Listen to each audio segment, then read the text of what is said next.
Hello friends, तो आज हम लोग बात करने जा रहे हैं यूनिट 1 की वेब टेक्नोलॉजी की। और मैंने जो 3, 4, 5 की यूनिट वीडियो पहले अपलोड कर दिया था, तो आप लोगों ने काफ़ी डिमांड किया, तो मैं यूनिट 1 की वीडियो लेकर आ गया हूँ। यूनिट 2 की वीडियो भी मैं जल्दी ही अपलोड कर दूंगा 1-2 दिन के अंदर। तो इस वीडियो को हम लोग शुरू करने जा रहे हैं विद प्रैक्टिकल। इसमें कुछ प्रैक्टिकल कॉन्सेप्ट भी हम लोग देखेंगे। और रही बात नोट्स की, तो मैंने डिस्क्रिप्शन में नोट्स का लिंक दे दिया है, तो वहाँ से जाकर आप उसे यूज कर सकते हैं और अपने कॉन्सेप्ट को क्लियर कर सकते हैं। तो चलो फटाफट हमेशा की तरह जान लेते हैं कि किन किन टॉपिक्स के बारे में इस वीडियो में हम लोग डिस्कस करने वाले हैं। तो सबसे पहले हम लोग बात करेंगे history of web, protocol governing web, how to develop web project, internet services देखेंगे, कोर जावा में इतने सारे टॉपिक जो introduction, operator, data types, arrays, methods, classes, inheritance, package and interface, features of OOPs, exception handling, multi thread programming, Java applet, string handling, AWT and AWT controls, layout manager and हमेशा की तरह ये video हम लोग की uploading हो जाएंगी और आपके चेहरे पर एक स्माइल होगी। तो आप लोग सोच रहे हो कि कितने टॉपिक्स हैं यार इसमें, तो हाँ, इसमें बहुत सारे टॉपिक्स हैं, तो इसको बहुत अच्छे तरीके से समझेंगे और लास्ट में आपको पता नहीं चलेगा कि कितना जल्दी आप सारी चीज़ें सीख गए कि वीडियो के अंदर। तो चलो फटाफट इसको हम समझने की कोशिश करते हैं। तो सबसे पहले हम लोग बात करते हैं history of web and internet, ठीक है। तो सबसे पहले देखते हैं पहले पॉइंट पर, sir Tim Berners-Lee invented the world wide web in 1989। 1989 में सर टिम बर्नर्स-ली ने इसे इन्वेंट किया था। और बेसिकली इसमें टू लाइन है इसकी हिस्ट्री में वर्ल्ड वाइड वेब के। पहला है कि द डेवलपमेंट ऑफ हाइपरटेक्स्ट, जो HTML वगैरह की डेवलपमेंट की गई, और दूसरा the development of internet protocol. Internet के कुछ प्रोटोकॉल्स हैं, टेलनेट, FTP, IP, ये सारे हैं, अभी आगे हम लोग बात करेंगे। तो इसके डेवलपमेंट के बेसिकली ये दो इसके हिस्ट्री में थे। तो बाकी जितने पॉइंट्स हैं वो थ्योरेटिकल हैं, आप पढ़ लो, ठीक है। जैसे ये हो गए, ये हो गए, ये हो गए, ये हो गया, आप थ्योरी पढ़ लो, समझ में आ जाएगा। हम लोग चलते हैं, अब स्टार्ट करते हैं। 3 और बचे हैं, 3 पढ़ लेना। और इसके बाद हम लोग बात करते हैं अब प्रोटोकॉल्स की, कि प्रोटोकॉल्स गवर्निंग वेब कि कौन कौन से प्रोटोकॉल्स हैं। तो सबसे पहले हम लोग बात करते हैं हाइपर टेक्स्ट ट्रांसफ़र प्रोटोकॉल, जिसे हम कहते हैं HTTP। जब ध्यान देना, जब कभी भी हम कोई अपना कंप्यूटर चलाते हैं और जब कुछ भी सर्च करते हैं यहाँ पर गूगल में, तो वो सर्वर से जाता है, वहाँ पे एक रिक्वेस्ट जाती है, HTTP रिक्वेस्ट या HTTPS रिक्वेस्ट जाती है आपके सर्वर तक। ये आप क्लाइंट हो गए, आपके सर्वर तक वो रिक्वेस्ट जाती है और वहाँ पे वो चीज़ें एग्जीक्यूट होती हैं और एज ए रिस्पॉन्स आपको यूजर के स्क्रीन पर चीज़ें देखने को मिलती हैं। तो बेसिकली बहुत सारे प्रोटोकॉल्स यही काम कर रहे होते हैं इंटरनेट पर। और जो आपका डेटा होता है, ताकि थर्ड बंदा कोई हैक करके आपका डेटा पढ़ ना पाए, इसलिए बहुत सारे प्रोटोकॉल्स वगैरह बनाए गए हैं। तो चलो समझते हैं। और दूसरी चीज़, HTTP जो होता है ये कम सिक्योर होता है as compared to HTTPS, okay. तो चलो पहले पॉइंट पर देखते हैं। HTTP में, HTTP is foundation of data communication on the web, यानी इंटरनेट पर, वेब पर जो भी डेटा कम्युनिकेशन होती है फ्रॉम क्लाइंट टू सर्वर, वो HTTP के थ्रू होती है। इट इज़ अ प्रोटोकॉल, ये एक तरह का प्रोटोकॉल है जिसका यूज किया जाता है डेटा को ट्रांसफ़र करने के लिए इंटरनेट पर। अभी मैंने ये क्लाइंट एंड सर्वर का एग्जांपल पहले बता दिया, इससे आपको समझ में आ रहा होगा कि कैसे डेटा को ट्रांसफ़र किया जाता है इंटरनेट पर। It governs how web browser and servers communicate with each other. वही मैंने अभी यहाँ पर फिर एग्जांपल बताया कि यहाँ पे हम क्रोम यूज करके जो रिक्वेस्ट सेंड करते हैं और जो डेटा आपके पास आता है किस तरीके से आता है सर्वर से, वही सारी चीज़ें HTTP के अंदर होती हैं। आई होप कि पहला पॉइंट समझ में आ गया होगा। अब बात करते हैं hyper text transfer protocol secure, जिसे हम सिक्योर इसलिए कहते हैं क्योंकि HTTPS लास्ट में S है तो सिक्योर है। तो HTTPS is more secure version of HTTP। HTTP का एडवांस वर्जन है जो काफ़ी सिक्योर है एज कम्पेयर टू HTTP। और ये हमारा जो होता है encrypt data transmit between a web server and web browser. इसका मतलब क्या है कि HTTP में जब हम, इसका मतलब क्या है कि जब हम HTTP, यहाँ देखो, यहाँ पर आपका मान के चलो ये आपका क्लाइंट है और ये आपका सर्वर है। HTTP की मदद से, ध्यान देना, जब HTTP की मदद से हम कुछ डेटा सर्च करते हैं इंटरनेट पे, जैसे कि आपको मैंगो का एक फ़ोटो देखना है, तो मैंगो आपने सर्च किया और वो सर्वर से आपका होते हुए स्क्रीन पर दिखेगा मैंगो। तो यानी मैंगो इनक्रिप्टेड फॉर्म में नहीं जाएगा, मैंगो ऐसे ही लिखा जाएगा फिर ऐसे ही आ जाएगा, यानी कि सिक्योर नहीं। लेकिन HTTPS में क्या होगा कि जब आप मैंगो सर्च करोगे, HTTPS, ध्यान देना HTTPS की अब बात कर रहे हो, जब मैंगो सर्च करोगे तो ये इनक्रिप्टेड फॉर्म में मैंगो लिखा हुआ जाएगा, कुछ अनरीडेबल फॉर्मेट में जाएगा, ठीक है। फिर उसके बाद ये अनरीडेबल फॉर्मेट में ही आएगा ये आपकी स्क्रीन पर, फिर वो डिक्रिप्ट होकर आपको सारी चीज़ें दिखेंगी, ठीक है। तो यही था encrypt data transmitted between a web server and web browser. It uses SSL secure socket layer को यूज करता है, या फिर ट्रांसपोर्ट लेयर कह सकते हो सिक्योरिटी। आप लोग कंप्यूटर नेटवर्क में पढ़े होगे, तो मैंने कंप्यूटर नेटवर्क की भी वीडियो पहले यूनिट की डाली है, तो उसको देख सकते हो, कॉन्सेप्ट क्लियर कर सकते हो। तो बेसिकली ट्रांसपोर्ट लेयर सिक्योरिटी का यूज करता है encryption to protect data from inception of and hacking. तो ये हमारा TLS जो SSL वगैरह यूज करता है, ये हमारा सिक्योर करता है कि डेटा हमारा हैक वगैरह ना हो, ठीक। फिर फाइल ट्रांसफर प्रोटोकॉल होता है जिसे शॉर्ट में FTP बोलते हैं। तो file transfer protocol use to transfer between files between computer over the internet, यानी कि आपके इंटरनेट से बहुत सारे कंप्यूटर एक दूसरे से कनेक्ट हैं, यानी कि बहुत सारे कंप्यूटर्स हैं, बहुत सारे कंप्यूटर्स और एक दूसरे से ऐसे ऐसे कनेक्ट हैं। तो यानी कि एक दूसरे से कम्युनिकेट करना चाहते हैं, या फाइल एक कंप्यूटर से दूसरे कंप्यूटर तक सेंड करना चाहते हैं, तो फाइल ट्रांसफर प्रोटोकॉल की मदद से ही जो भी फाइल इंटरनेट पर कंप्यूटर के बीच में ट्रांसफर होती है, इसी के बदौलत होती है। It is commonly used to upload and download files from the web server। हम भी लोग बहुत सारा फाइल्स इंटरनेट से डाउनलोड करते हैं, बहुत सारे पायरेटेड सॉफ्टवेयर, बहुत सारे वीडियोस मूवीज़ वगैरह डाउनलोड करते हैं।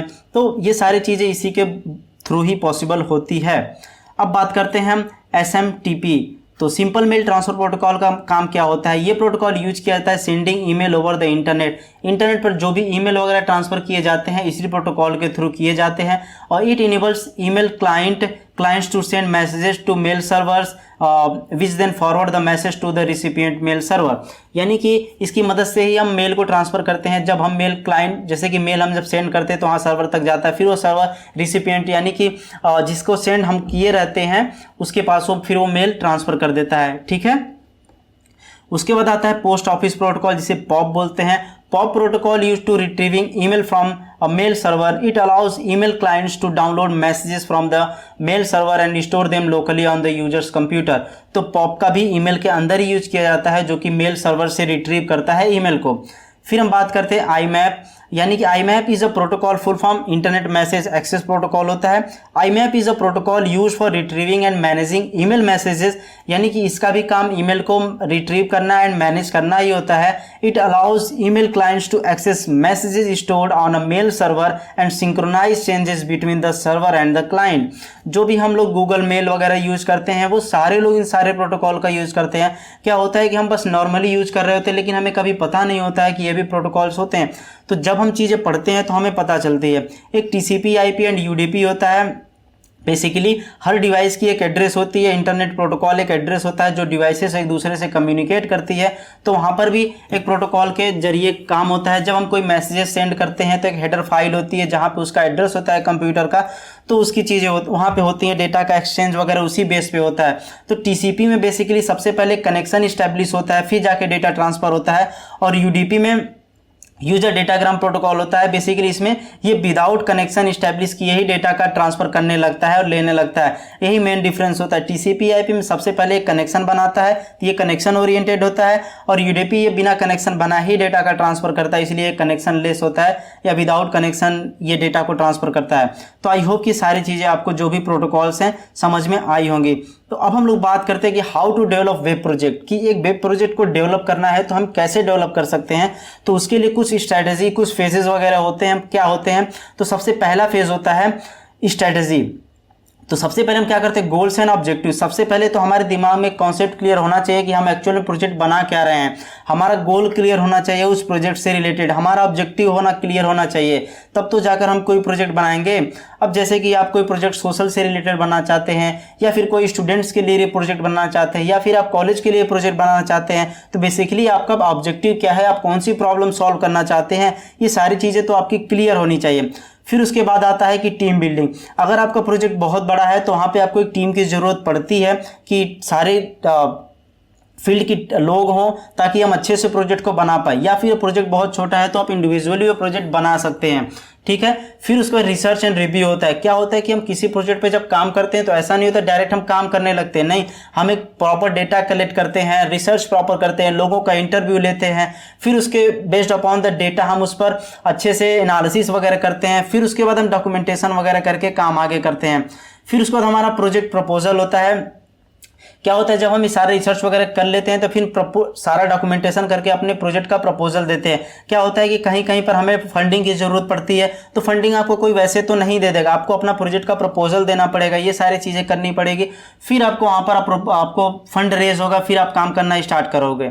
ठीक, फिर दूसरा क्या होता है डिज़ाइन एंड स्पेसिफिकेशन का आता है। तो यहाँ पर सबसे पहले आता है डेवलपिंग कॉन्सेप्ट, यानी कि अब कैसे कैसे चीज़ें डेवलप करोगे वो सारी चीज़ों को यहाँ पर रेडी की कर ली जाती है एज अ टेक्निकल लेवल पर। फिर कंटेंट की सारी प्लानिंग कर ली जाती है, किस वीक में क्या चीज़ें कैसे आपको डेवलप करनी है वो सारी चीज़ें कर ली जाती है। रफ डिज़ाइन किया जाता है कि अब देखो जैसे कि यूआई डिज़ाइनिंग होती है ना, यूआई डिज़ाइनिंग में 2 टाइप्स की डिज़ाइनिंग होती है, एक लो फाइडेलिटी एक हाई फाइडेलिटी होती है। तो रफ डिज़ाइनिंग बेसिकली आपकी लो फाइडेलिटी ही आ जाएगी। तो रफ डिज़ाइनिंग कर लेते हैं कि हाँ वेब पेज का पहला पेज ऐसा दिखेगा, होम पेज ऐसा दिखेगा, फिर उसके बाद ये पेज ऐसा दिखेगा, ये कंटेंट ऐसे ऐसे दिखेगा। तो रफली एक कागज़ पर हम पेन पेपर से बना लेते हैं, पेन पेपर से ऐसे ऐसे ड्रॉ कर लेते हैं। फिर फाइनल डिज़ाइन बनाने के लिए हाई फाइडेलिटी हम कोई फिग्मा सॉफ्टवेयर, एडोबे एक्सडी वगैरह इन सारी चीज़ों को यूज करके हम एक अच्छा सा प्रोटोटाइप बना लेते हैं। तो ये लास्ट में देखो प्रोटोटाइप बना लेते हैं लास्ट में इन सारे सॉफ्टवेयर को यूज करके, और उसके बाद हमारी प्रोटोटाइप की टेस्टिंग होती है। ठीक है, प्रोटोटाइपिंग की टेस्टिंग करते हैं कि हाँ जो प्रोटोटाइप बनाए हैं क्या ये फिजिबल है, क्या हम इसे इम्प्लीमेंट एक्चुअल में कोड करके कर सकते हैं कि नहीं कर सकते हैं, ये सारी चीज़ें हम लोग करते हैं। जो प्रोटोटाइप रेडी वगैरह हो जाती है तो टेस्टिंग कर लेते हैं। फिर आपका तीसरा फेज आता है प्रोडक्शन और डेवलपमेंट का फेज आता है। तो यहाँ पर बेसिकली हम बेस्ड अपॉन द प्रोटोटाइप जो हम लोग पिछले बनाए हैं उसके अकॉर्डिंग हम लोग कोड करते हैं। जो भी आपकी कोडिंग की टीम होती है वो कोडिंग वगैरह करती है। अब भाई कोड तो कर लिए, कोड करने के बाद हमें पता तो चलना चाहिए जो कोड की है वो सही है कि नहीं है। तो चौथे फेज में क्या होता है टेस्टिंग एंड मेंटेनेंस का काम होता है। तो यहाँ पर हम क्या करते हैं ऑटोमेशन टेस्टिंग वगैरह कर सकते हैं, जैसे सेलेनियम वगैरह का कुछ कॉन्सेप्ट आता है, टेस्टिंग टेक्निक होती है तो वो सब यूज कर सकते हैं। तो ऑटोमेटिंग टेस्टिंग करते हैं, अल्फा बीटा टेस्टिंग होती है, ये सारी टेस्टिंग हम करते हैं। कभी मैनुअल टेस्टिंग वगैरह भी हम लोग करते हैं। फिर उसको टेस्टिंग वगैरह करने के बाद आपका फेज 5वां आता है जहाँ पे रजिस्टर विद आईएसपी होता है इंटरनेट सर्विस प्रोवाइडर। इन आईएसपी का होता है जैसे कि यहाँ पर हम लोग डोमेन नेम अपना बाई करते हैं, जैसे .com वगैरह .in ये सब डोमेन नेम वगैरह हम लोग बाई करते हैं। फिर होस्टिंग करते हैं। होस्टिंग की जरूरत क्यों पड़ती है, क्योंकि आपने जो वेब पेज बनाया जो भी कंटेंट वगैरह कहीं पर होस्ट तो करोगे, इंटरनेट पर होस्ट तो करोगे, तभी तो कोई यूजर रिमोटली आप अपने सिस्टम से वो आपके चीज़ों को एक्सेस कर पाएगा। ठीक है, होस्ट वगैरह करने के बाद फिर सक्सेसफुली आप लोग लॉन्च कर दोगे। जो भी मार्केटिंग वगैरह करना होगा, जो प्रमोशन वगैरह करना होगा वो करोगे। लॉन्च करने के बाद आपका पूरा प्रोजेक्ट बन के रेडी हो जाएगा। तो यही कुछ प्रोसेस था कि कैसे अपने वेब प्रोजेक्ट को कैसे हम लोग डेवलप करते हैं। अब हम लोग बात करते हैं कुछ इंटरनेट सर्विसेज कि इंटरनेट की कौन कौन सी सर्विसेज होती है। तो बेसिकली इंटरनेट सर्विसेज क्या होती है, internet services provides way for data to be transferred from internet servers to our computer. यानी इंटरनेट सर्विसेज हमें इतना ही हेल्प करती हैं कि हमारा ये कंप्यूटर है, हम कुछ यहाँ पे चला रहे हैं और यहाँ पे सर्वर है, हम कुछ भी सर्च करते हैं इंटरनेट की मदद से तो जो सर्च करते हैं सर्वर तक जाता है, सर्वर से जो डेटा हमारे पास आता है। तो इन सारे चीज़ों को ले जाने का काम इंटरनेट सर्विसेज ही करती हैं। तो कैटेगरीज इसमें कुछ डिफाइन है, जैसे कि कम्युनिकेशन सर्विस की कैटेगरी होती है, जैसे कि जो मेल सेंड करते हैं, जो मेल हम लोग रिसीव करते हैं तो वो इलेक्ट्रॉनिक मेल के अंदर आ जाती है। टेलनेट में क्या होता है कि जब हम एक कंप्यूटर से किसी दूसरे कंप्यूटर को कंट्रोल करना चाहते हैं, उस कंट्रोल करके उसे एक्सेस करना चाहते हैं तो वहाँ पे टेलनेट वगैरह को यूज करते हैं। तो ये सारी कम्युनिकेशन सर्विस के अंदर आपकी आ जाती है कैटेगरी। फिर आपका आता है फाइल ट्रांसफर प्रोटोकॉल, ठीक है, एफटीपी जो होता है इंफॉर्मेशन रिट्रीवल सर्विसेज होता है, यानी कि कुछ फाइल हम रिट्रीव करना चाहते हैं, कुछ फाइल हम सेंड करना चाहते हैं सर्वर तक, तो वहाँ पे हम जो इंटरनेट सर्विसेज यूज करते हैं वो कैटेगरी आती है आपकी। एफटीपी वगैरह होती है। कुछ वेब सर्विसेज जैसे होती है allow exchange of information between application on the web, ठीक है, तो इनकी मदद से हम डेटा का एक्सचेंज करते हैं। WW क्या होता है आपका, it offers a way to access document spread over the several servers over the internet. कुछ हाइपर लिंक्स वगैरह होती है, जैसे कि google.com, हम www.google.com करते हैं ना, यानी कि एक वेब पेज है, इसकी मदद से ही तो हम सर्च करते हैं, उसको सर्विस को एक्सेस करते हैं। ठीक है, तो ये सारी चीज़ें हम लोग करने के लिए इन सारे इंटरनेट सर्विसेज का यूज करते हैं। इन्हीं के पॉसिबल ही एक वेबसाइट चलती है। क्या होता है कि हम नॉर्मली वेबसाइट को एक्सेस करते हैं, लेकिन पीछे की कॉम्प्लेक्सिटी तो अब आप लोग समझ रहे होंगे कि क्या होता है। ठीक है, चलो तब हम बात करते हैं कोर जावा। अब हमारी जर्नी बहुत अच्छे शुरू होने जा रही है कोर जावा की। और एक चीज़ मैं स्टार्टिंग में ही अभी मैं बता देता हूँ, क्लियर कर देता हूँ कि बहुत ध्यान से इसे समझना, क्योंकि ये बहुत ही इंपॉर्टेंट है। इसमें मैं बहुत ही कुछ कॉन्सेप्ट को प्रैक्टिकल करके भी दिखाऊंगा। ठीक है, चलो तो सबसे पहले हम जावा के इंट्रोडक्शन की बात करते हैं। तो कोर जावा में सबसे पहले हम जानते हैं कि एक्चुअल में जावा क्या होता है। ठीक है। तो जावा is a programming language that is widely use for developing desktop, ध्यान देना, desktop, web and mobile application. तो जावा प्रोग्रामिंग लैंग्वेज यार एक बहुत ही पॉपुलर प्रोग्रामिंग लैंग्वेज है जिसका यूज हम डेस्कटॉप एप्लीकेशंस बनाने के लिए, वेब एप्लीकेशंस और मोबाइल एप्लीकेशंस बनाने के लिए हम लोग कोर जावा का यूज करते हैं, ठीक है। और इसके कुछ की फीचर्स हैं जो एग्जाम में आपको जरूर आएंगे लिखने के लिए, तो ध्यान से इसे अभी सुनना। सबसे पहला होता है ऑब्जेक्ट ओरिएंटेड प्रोग्रामिंग, यानी कि जावा हमें ये फंक्शनैलिटी प्रोवाइड करता है कि हम ऑब्जेक्ट से रिलेटेड इसमें कोडिंग कर सकते हैं। जैसे क्लासेस का एग्जांपल आप ले सकते हो, क्लास वगैरह जो हम लोग बनाते हैं जावा में, उसकी मदद से हम रियल वर्ल्ड प्रॉब्लम को ऑब्जेक्ट की मदद से सॉल्व करते हैं, तो वो काफ़ी हेल्पफुल होता है और उसमें हम कोड को रीयूज करते हैं। तो ऐसे बहुत सारे फंक्शनैलिटी हमें ऑब्जेक्ट ओरिएंटेड प्रोग्रामिंग में मिलती है जो जावा हमें देता है। तो allows developers to create modular and reusable code, तो हमें रीयूजेबल कोड वगैरह वो काफ़ी प्रोवाइड करता है और मॉड्यूल वाइज हम कोडिंग वगैरह उसमें करते हैं, ठीक। उसका देखो प्लेटफॉर्म इंडिपेंडेंट। प्लेटफॉर्म इंडिपेंडेंट मतलब क्या है कि जावा का एक कॉन्सेप्ट है कि write once and run everywhere, इसका एक कॉन्सेप्ट है। राइट वंस रन एवरीवेयर का कॉन्सेप्ट है कि एक बार भाई कोड लिखो और हर जगह रन कराओ। तो क्या होता है कि जावा कोड को ध्यान से सुनना, जावा कोड को हम जब लिखते हैं तो लिखने के बाद हम उसे कंपाइल जब करते हैं, ठीक है, तो बाइट कोड में वो कंपाइल होता है, ठीक है। तो एक बाइट कोड डॉट क्लास नाम की एक आपकी बनती है फाइल, ठीक। तो उसको अगर हम किसी भी ऑपरेटिंग सिस्टम पे चलाना चाहते हैं, कि चाहे वो लिनक्स हो, चाहे वो मैकबुक हो, चाहे वो आपका विंडोज़ हो, तो वहाँ पर वो आपका कोड चल जाएगा। लेकिन एक ही बस कंडीशन है कि वहाँ पर आपका JVM इंस्टॉल होना चाहिए, जावा वर्चुअल मशीन होनी चाहिए। और कोई प्रोग्रामिंग लैंग्वेज ले लीजिए, अगर आप वो प्रोग्रामिंग लैंग्वेज से कुछ बनाते हो तो उसे रन कराने के लिए ना, तो वहाँ पे उसका कंपाइलर होना ही चाहिए, तब वो रन होगा। लेकिन यहाँ पे ये कंपाइल एक बार कर देते हैं तो आपका जो भी कोड होता है वो किसी भी ऑपरेटिंग सिस्टम पर आपका बड़े ही आसानी से चलता है। बस वहाँ पर JVM होना चाहिए, जावा वर्चुअल मशीन होनी चाहिए। तो यही प्लेटफॉर्म इंडिपेंडेंट का मतलब है कि Java code can run on any platform, Windows, Mac, Linux and other OS that has a virtual machine, Java virtual machine JVM। समझ में आया कैसे बाइट कोड में कन्वर्ट होता है, वो चीज़ मैंने बताया ना, तो इसीलिए प्लेटफॉर्म इंडिपेंडेंट है। ऑटोमेटिक मेमोरी मैनेजमेंट, तो Java uses automatic memory management which means that developers don't need to manage memory manually. The Java virtual machine JVM automatically allocates and deallocates memory.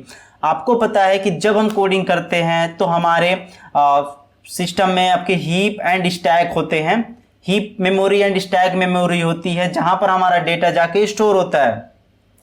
जो ऑब्जेक्ट्स होते हैं जाके आपके store होते हैं, जो वेरिएबल्स होते हैं वो कहाँ जाके स्टोर होते हैं, तो बेसिकली वो हीप एंड स्टैक का ही यूज करते हैं। और कभी कभी क्या होता है कि हम कुछ ऑब्जेक्ट्स यूज किए रहते हैं, कुछ वेरिएबल्स हम असाइन किए रहते हैं जिसका यूज नहीं होता है, तो क्या करता है ये जावा के अंदर JVM उसको डिलीट कर देता है, उसको फ्री कर देता है मेमोरी को, तो वहाँ पर आपकी मेमोरी कम यूज होती है। तो ऐसे ही ऑटोमेटिक मेमोरी मैनेजमेंट होता है, ये गार्बेज कलेक्शन का यूज करता है, गार्बेज कलेक्टर का यूज करता है। तो गार्बेज कलेक्टर इसीलिए काम में आता है कि जो यूज में नहीं होती है, जो भी चीज़ें ऑब्जेक्ट्स वगैरह नहीं यूज में होता है, वेरिएबल्स वगैरह यूज में नहीं होते, तो वो उसे क्या करता है, वो उसे डिलीट कर देता है, मेमोरी से फ्री कर देता है। तो ये सारी चीज़ें ऑटोमेटिक जावा खुद करता है, हमें एज अ डेवलपर एंड पे खुद नहीं करना होता है, ना ही हमें कोड लिखने होते हैं। आई होप कि चीज़ें आपको समझ में आई होंगी। फिर उसके बाद आता है exception handling, allows developer to handle errors and exception effectively. आप लोग नाम सुने होंगे ट्राई, कैच, फाइनली का।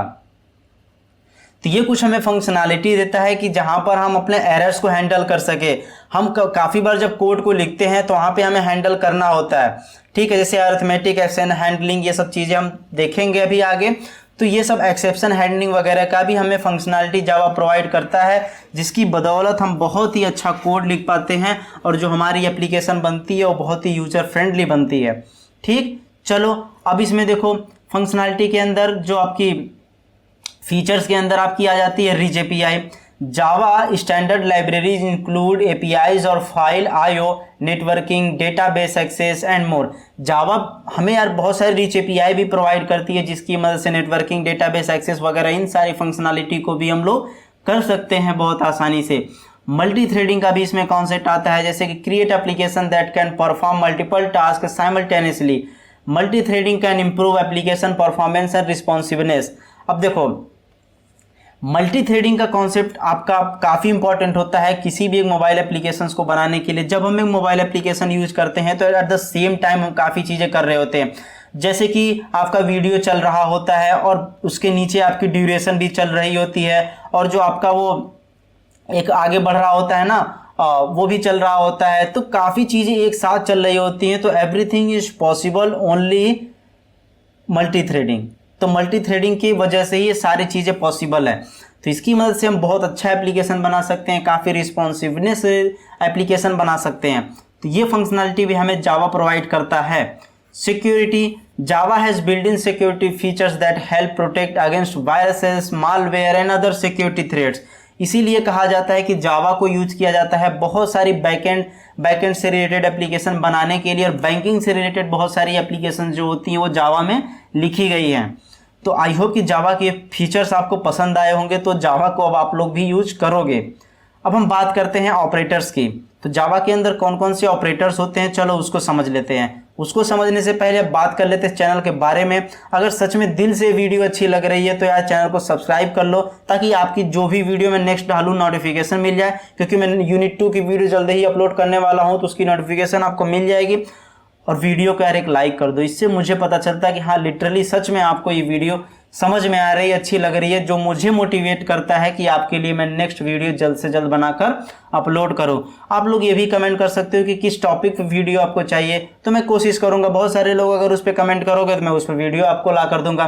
क्योंकि देखो, आप लोगों ने कमेंट किया कि यार आपने 3 वीडियो अपलोड कर दिया है जो मुझे बहुत अच्छी लगी, तो आप लोगों ने कहा कि यार पहला दूसरा वीडियो भी सर अपलोड कर दीजिए। तो मैं आप लोगों के लिए लेकर आ गया यूनिट 1 और यूनिट 2 की वीडियो। तो आप लोगों के फीडबैक के अकॉर्डिंग ही मैं वीडियो को अपलोड करूंगा।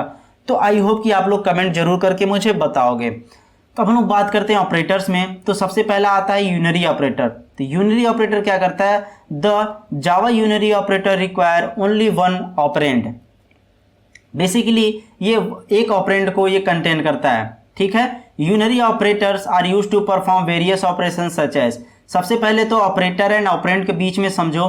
तो operator basically plus minus multiplication operator हो गया, और ए और बी ये आपके ऑपरेंड हो गए। यानी कि ए प्लस बी अगर लिखते हो तो ये और ये दोनों आपके हो जाएंगे ऑपरेंड हो जाएंगे, और ये प्लस आपका हो जाएगा ऑपरेटर, ठीक है।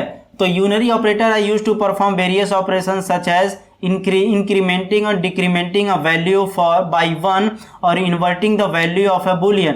बूलियन वैल्यू को हम इन्वर्ट करने के लिए करते हैं। क्या होता है कि जब फंक्शन लिखते हैं तो रन करते जाता है, या फिर लूप लिखते हैं जब, तो लूप एक बार चलता है तो वो वैल्यू को अगर ट्रू के रहते तो वो इन्वर्ट करके फॉल्स कर देता है, फिर जब दोबारा आता है तो ट्रू कर देता है, ऐसे चलता है। और जैसे कि ये जो इंक्रीमेंटिंग वाला आपका आता है, जैसे कि हम लोग फॉर लूप जब लिखते हैं इंट आई, ठीक है, इंट आई इक्वल टू 0 लिखते हैं, फिर आई लेस देन n लिखते हैं, फिर आई प्लस प्लस लिखते हैं ना यहाँ पे। तो यहाँ पर देखो आई एक आपका एक ऑपरेंड यहाँ पे है ना, और ऑपरेटर यहाँ पे हम लोग यूज किए। तो आई प्लस प्लस आपका क्या कर रहा है, एक वैल्यू को इंक्रीज कर रहा है, ठीक है। तो ऐसे ही यूज करते हैं हम लोग यूनरी ऑपरेटर को। फिर अरिथमेटिक ऑपरेटर क्या हो गया, Java arithmetic operators are used to perform addition, subtraction, multiplication and division. ये जितने भी होते हैं आपके अरिथमेटिक ऑपरेशंस में आते हैं, जो भी बेसिकली आपके मैथमेटिकल जो भी छोटे मोटे ऑपरेशंस होते हैं, बेसिकली तो यही होते हैं, वो सारी चीज़ें आपकी इसके अंदर आ जाते हैं।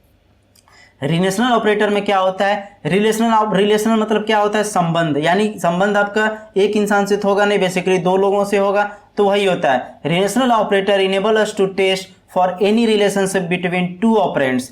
2 ऑपरेंड्स के बीच में अगर कोई रिलेशनशिप हमें दिखाना होता है तो हम वहाँ पे रिलेशनल ऑपरेटर का यूज करते हैं, जैसे इक्वल टू और not equal to, greater than, less than. अब जैसे कि 2 ऑपरेंड आप ए और बी ले लेते हो, तो इसके अंदर अगर आप वैल्यू को मैच कराना चाहते हो, क्या ए इक्वल टू बी है, तो वहाँ पे चेक करते हैं, तो ये आपका वैल्यू ट्रू एंड फॉल्स में देता है। तो यहाँ पर देखते हैं ग्रेटर देन है कि नहीं है, ए ग्रेटर देन बी है कि नहीं है, ए लेस देन बी है कि नहीं है। यानी ये सारे चीज़ें देखने के लिए हम रिलेशनल ऑपरेटर का यूज करते हैं, ओके। अब हम लोग बात करते हैं असाइनमेंट ऑपरेटर, जो कि 4थे नंबर पर है। तो असाइनमेंट मतलब असाइन करना, यानी कि होता है ना कि आप किसी प्रोजेक्ट के अंदर काम कर रहे हो तो आपको कोई काम असाइन कर दिया जाएगा। तो ठीक इसी तरह से जावा के अंदर भी एक असाइनमेंट ऑपरेटर होता है जो कि क्या करता है, हम उसको वैल्यू असाइन करने के लिए करते हैं। तो यहाँ पर एक इक्वल टू को अगर यूज करें तो इक्वल टू कैसे होता है, जैसे कि आप जावा में क्या करते हैं, किसी भी कोडिंग में इंट आई इक्वल टू 0 कर देते हो, तो क्या करते हो, 0 वैल्यू आपकी आई के अंदर जाके स्टोर हो जाती है। ऐसे ही करते हो ना। या फिर आप स्ट्रिंग लेते हो, स्ट्रिंग नेम बनाते हो और इसके अंदर कुछ भी लिख देते हो, मैं EIO भी लिख देता हूँ और ये आपकी जाके स्टोर हो जाती है नेम के अंदर। ठीक है, तो ऐसे ही करते हैं ना, असाइन वैल्यू करते हैं। तो ये सारी चीज़ें हम लोग करने के लिए करते हैं। आई होप की चीज़ें आज में आई होगी। तो ये प्लस वाला भी करते हैं, माइनस वाला भी करते हैं, ये प्लस माइनस में हम लोग करते रहते हैं। ठीक है, तो वैल्यू असाइन करने के लिए असाइनमेंट ऑपरेटर का यूज करते हैं। बीट वाइज ऑपरेटर का क्या यूज होता है, bitwise operator works on bits and perform bits by bits operation.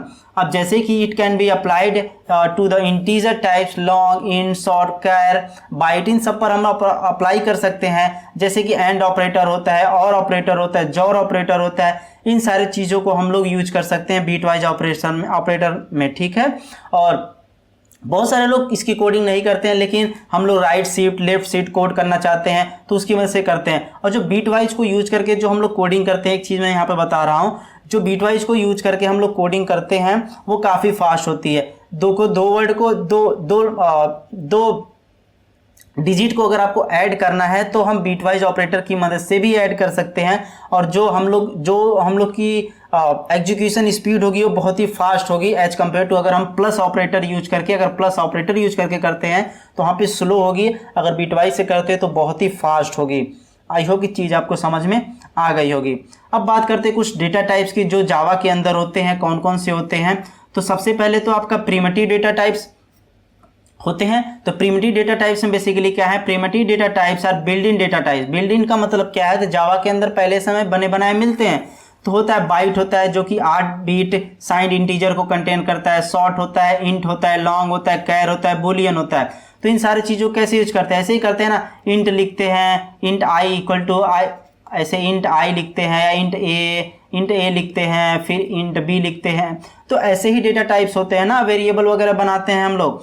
फिर नॉन प्रिमिटिव डेटा टाइप्स आपके क्या होते हैं, स्ट्रिंग होती है, एरे होती है, क्लास होता है, इंटरफेस होता है। ठीक है, स्ट्रिंग बेसिकली आपका सीक्वेंस ऑफ कैरेक्टर होता है, एरे क्या होता है, collection of element of the same data types के होते हैं। फिर आपका होता है ना, एरे बनाते हैं, अगर इंटीजर टाइप का एरे बनाते हैं जैसे इंट लिखते हैं, और फिर एरे अगर मान लीजिए एरे टाइप का अगर बना दिए आपका, या फिर न्यू इंट लिखते हैं ऐसे, और यहाँ पे साइज असाइन कर देते हैं। यानी इंटीजर टाइप का अगर एरे बनाया है तो इसके अंदर जो भी वैल्यू हम लोग डालेंगे वो आपकी जाएगी सेम टाइप की। अगर इंटीजर बनाया है तो इंटीजर ही जाएगी, स्ट्रिंग नहीं जाएगी। अगर स्ट्रिंग बनाया है तो स्ट्रिंग जाएगी, इंटीजर नहीं जाएगी। ठीक, क्लास क्या होता है, ब्लूप्रिंट फॉर क्रिएटिंग ऑब्जेक्ट्स होता है। इंटरफेस क्या होता है, collection of abstract method that can be implemented by classes. ठीक है, एब्स्ट्रैक्ट वगैरह को हम लोग इंप्लीमेंट करते हैं, ये अभी हम लोग इनहेरिटेंस अभी हम लोग ऊप्स के कॉन्सेप्ट में जब जाएंगे तो वहाँ पे देखेंगे। फिर यहाँ पर देखो लास्ट में मैंने एक इंपॉर्टेंट पार्ट लिखा है, these data types can be use to define variables, parameters and return types in Java methods.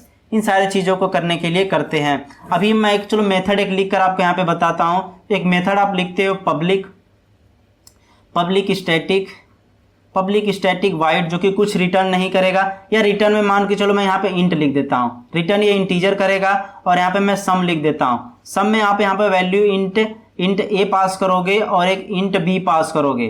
ठीक है, और यहाँ पे करली ब्रेसेस, और यहाँ पे हम लोग रिटर्न करा देंगे, रिटर्न ए प्लस बी करा देंगे, और यहाँ पे ब्रैकेट बंद। अब देखो जो यहाँ पे नीचे में जितनी भी चीज़ें लिखा हूँ, तो देखो वेरिएबल आपका कहाँ पे आ गया, ये देखो वेरिएबल यहाँ पर आ गया। अब पैरामीटर्स क्या होते हैं, पैरामीटर्स तो यही पास करते हैं ना, ए और बी जो है ये हमारे पैरामीटर्स हो गए। रिटर्न टाइप क्या होता है आपका, रिटर्न टाइप हमने यहाँ पे रिटर्न करा ए प्लस बी, जो इंटीजर करेगा यहाँ पे रिटर्न टाइप हम लोग लिखे हैं, ये आपका हो गया रिटर्न टाइप। ठीक है, ये आपका रिटर्न टाइप हो गया। अभी थोड़ा हम प्रैक्टिकल करके देखेंगे, अभी कोड करके, तो वहाँ पे चीज़ हम एक बार फिर से समराइज मैं कर दूंगा।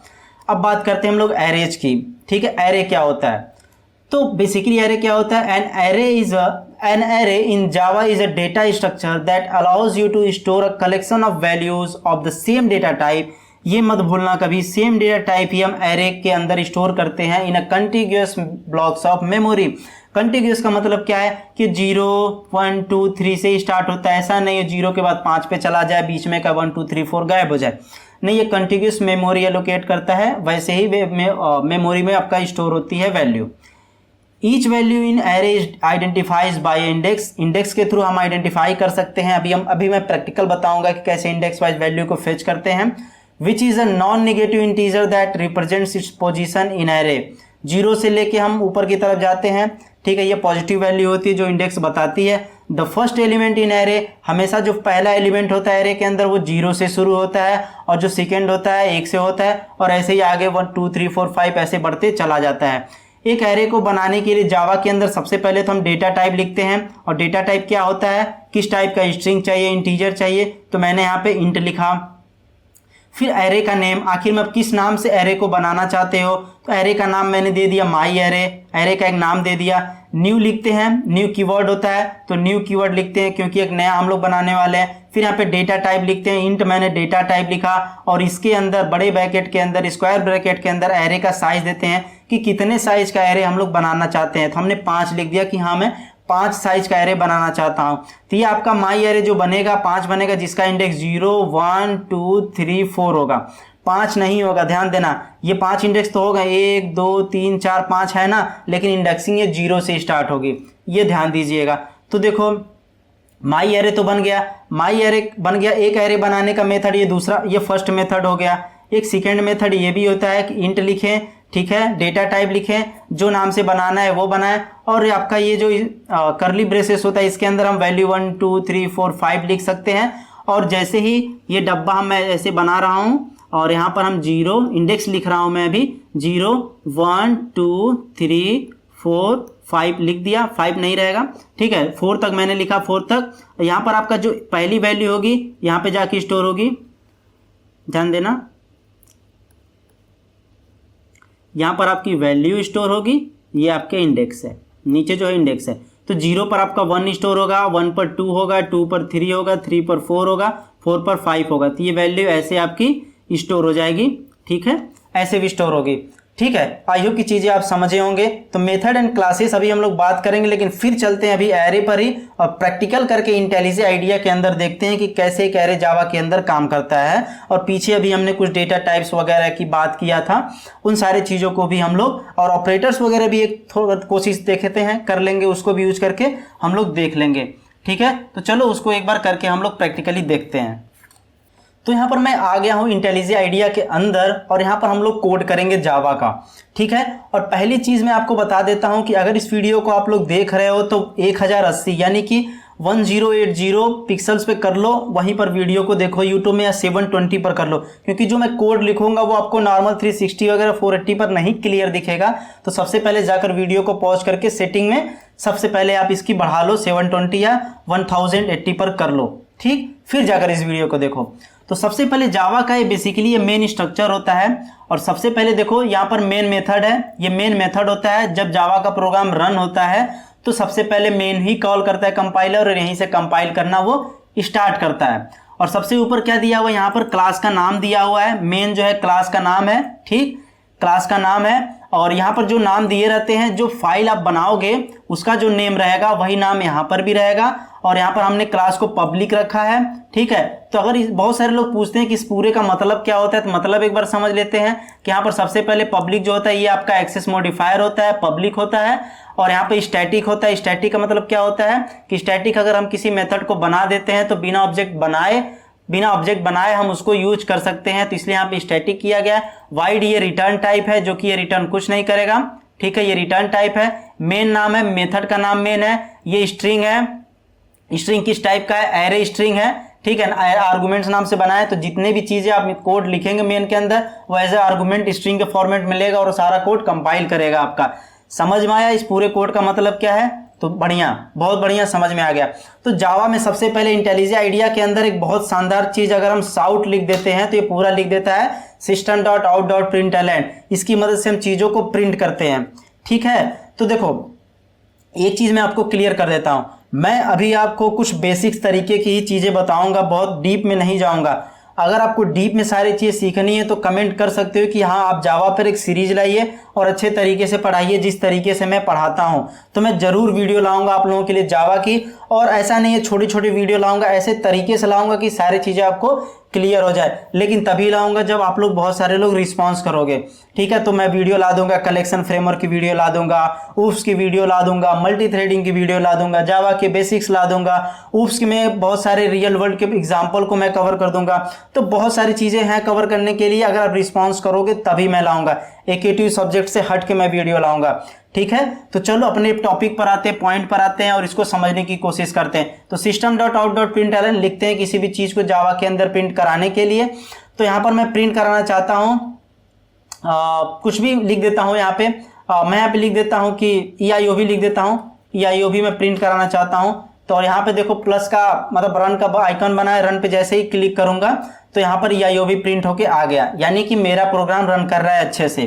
ठीक है, तो यहाँ पर बेसिकली हम तो एरे के बारे में समझने वाले हैं। तो मैं क्या करता हूँ, साउट को ऐसे रहने देता हूँ, system.out.println को, तो एरे बनाते हैं। तो एरे की बात हम लोग कैसे किए थे, कैसे बनता है, सबसे पहले हम डेटा टाइप लेते हैं, फिर एरे का नाम लेंगे, फिर न्यू लिखेंगे, फिर डेटा टाइप लिखेंगे, फिर एरे का साइज देंगे। अगर इस तरीके से नहीं बनाना चाहते हैं तो इस तरीके से नीचे दिया हुआ उस तरीके से बना लेंगे।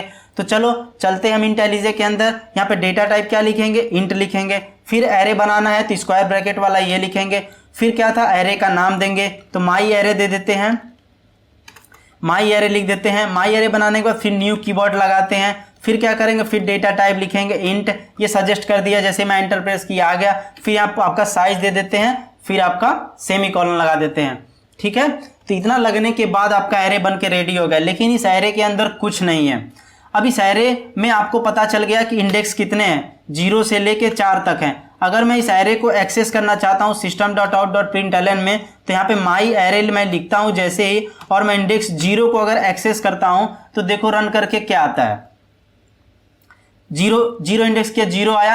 अब मैं 1 पे एक्सेस करता हूँ, देखते हैं क्या आता है, 0 आया, यानी कि इसके अंदर वैल्यू 0 असाइन है, इसके पूरे इंडेक्स पर कोई वैल्यू कुछ नहीं है।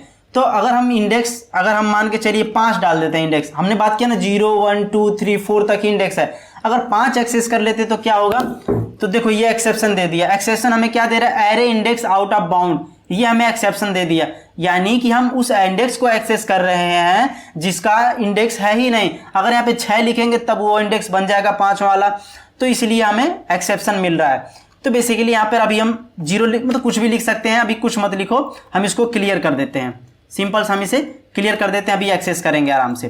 तो सबसे पहले अब हम माई एरे के अंदर वैल्यू को असाइन कर देते हैं। तो सिंपल सा मैं माई एरे लिखूंगा, माई एरे लिखूंगा, और इसके अंदर माई एरे के इंडेक्स 0 पर मैं वैल्यू डाल दूंगा, कुछ भी डाल सकता हूँ, 0 डाल देता हूँ, 0 पर 0 ही डालता हूँ, और मैं इसे कंट्रोल डी कर लेता हूँ।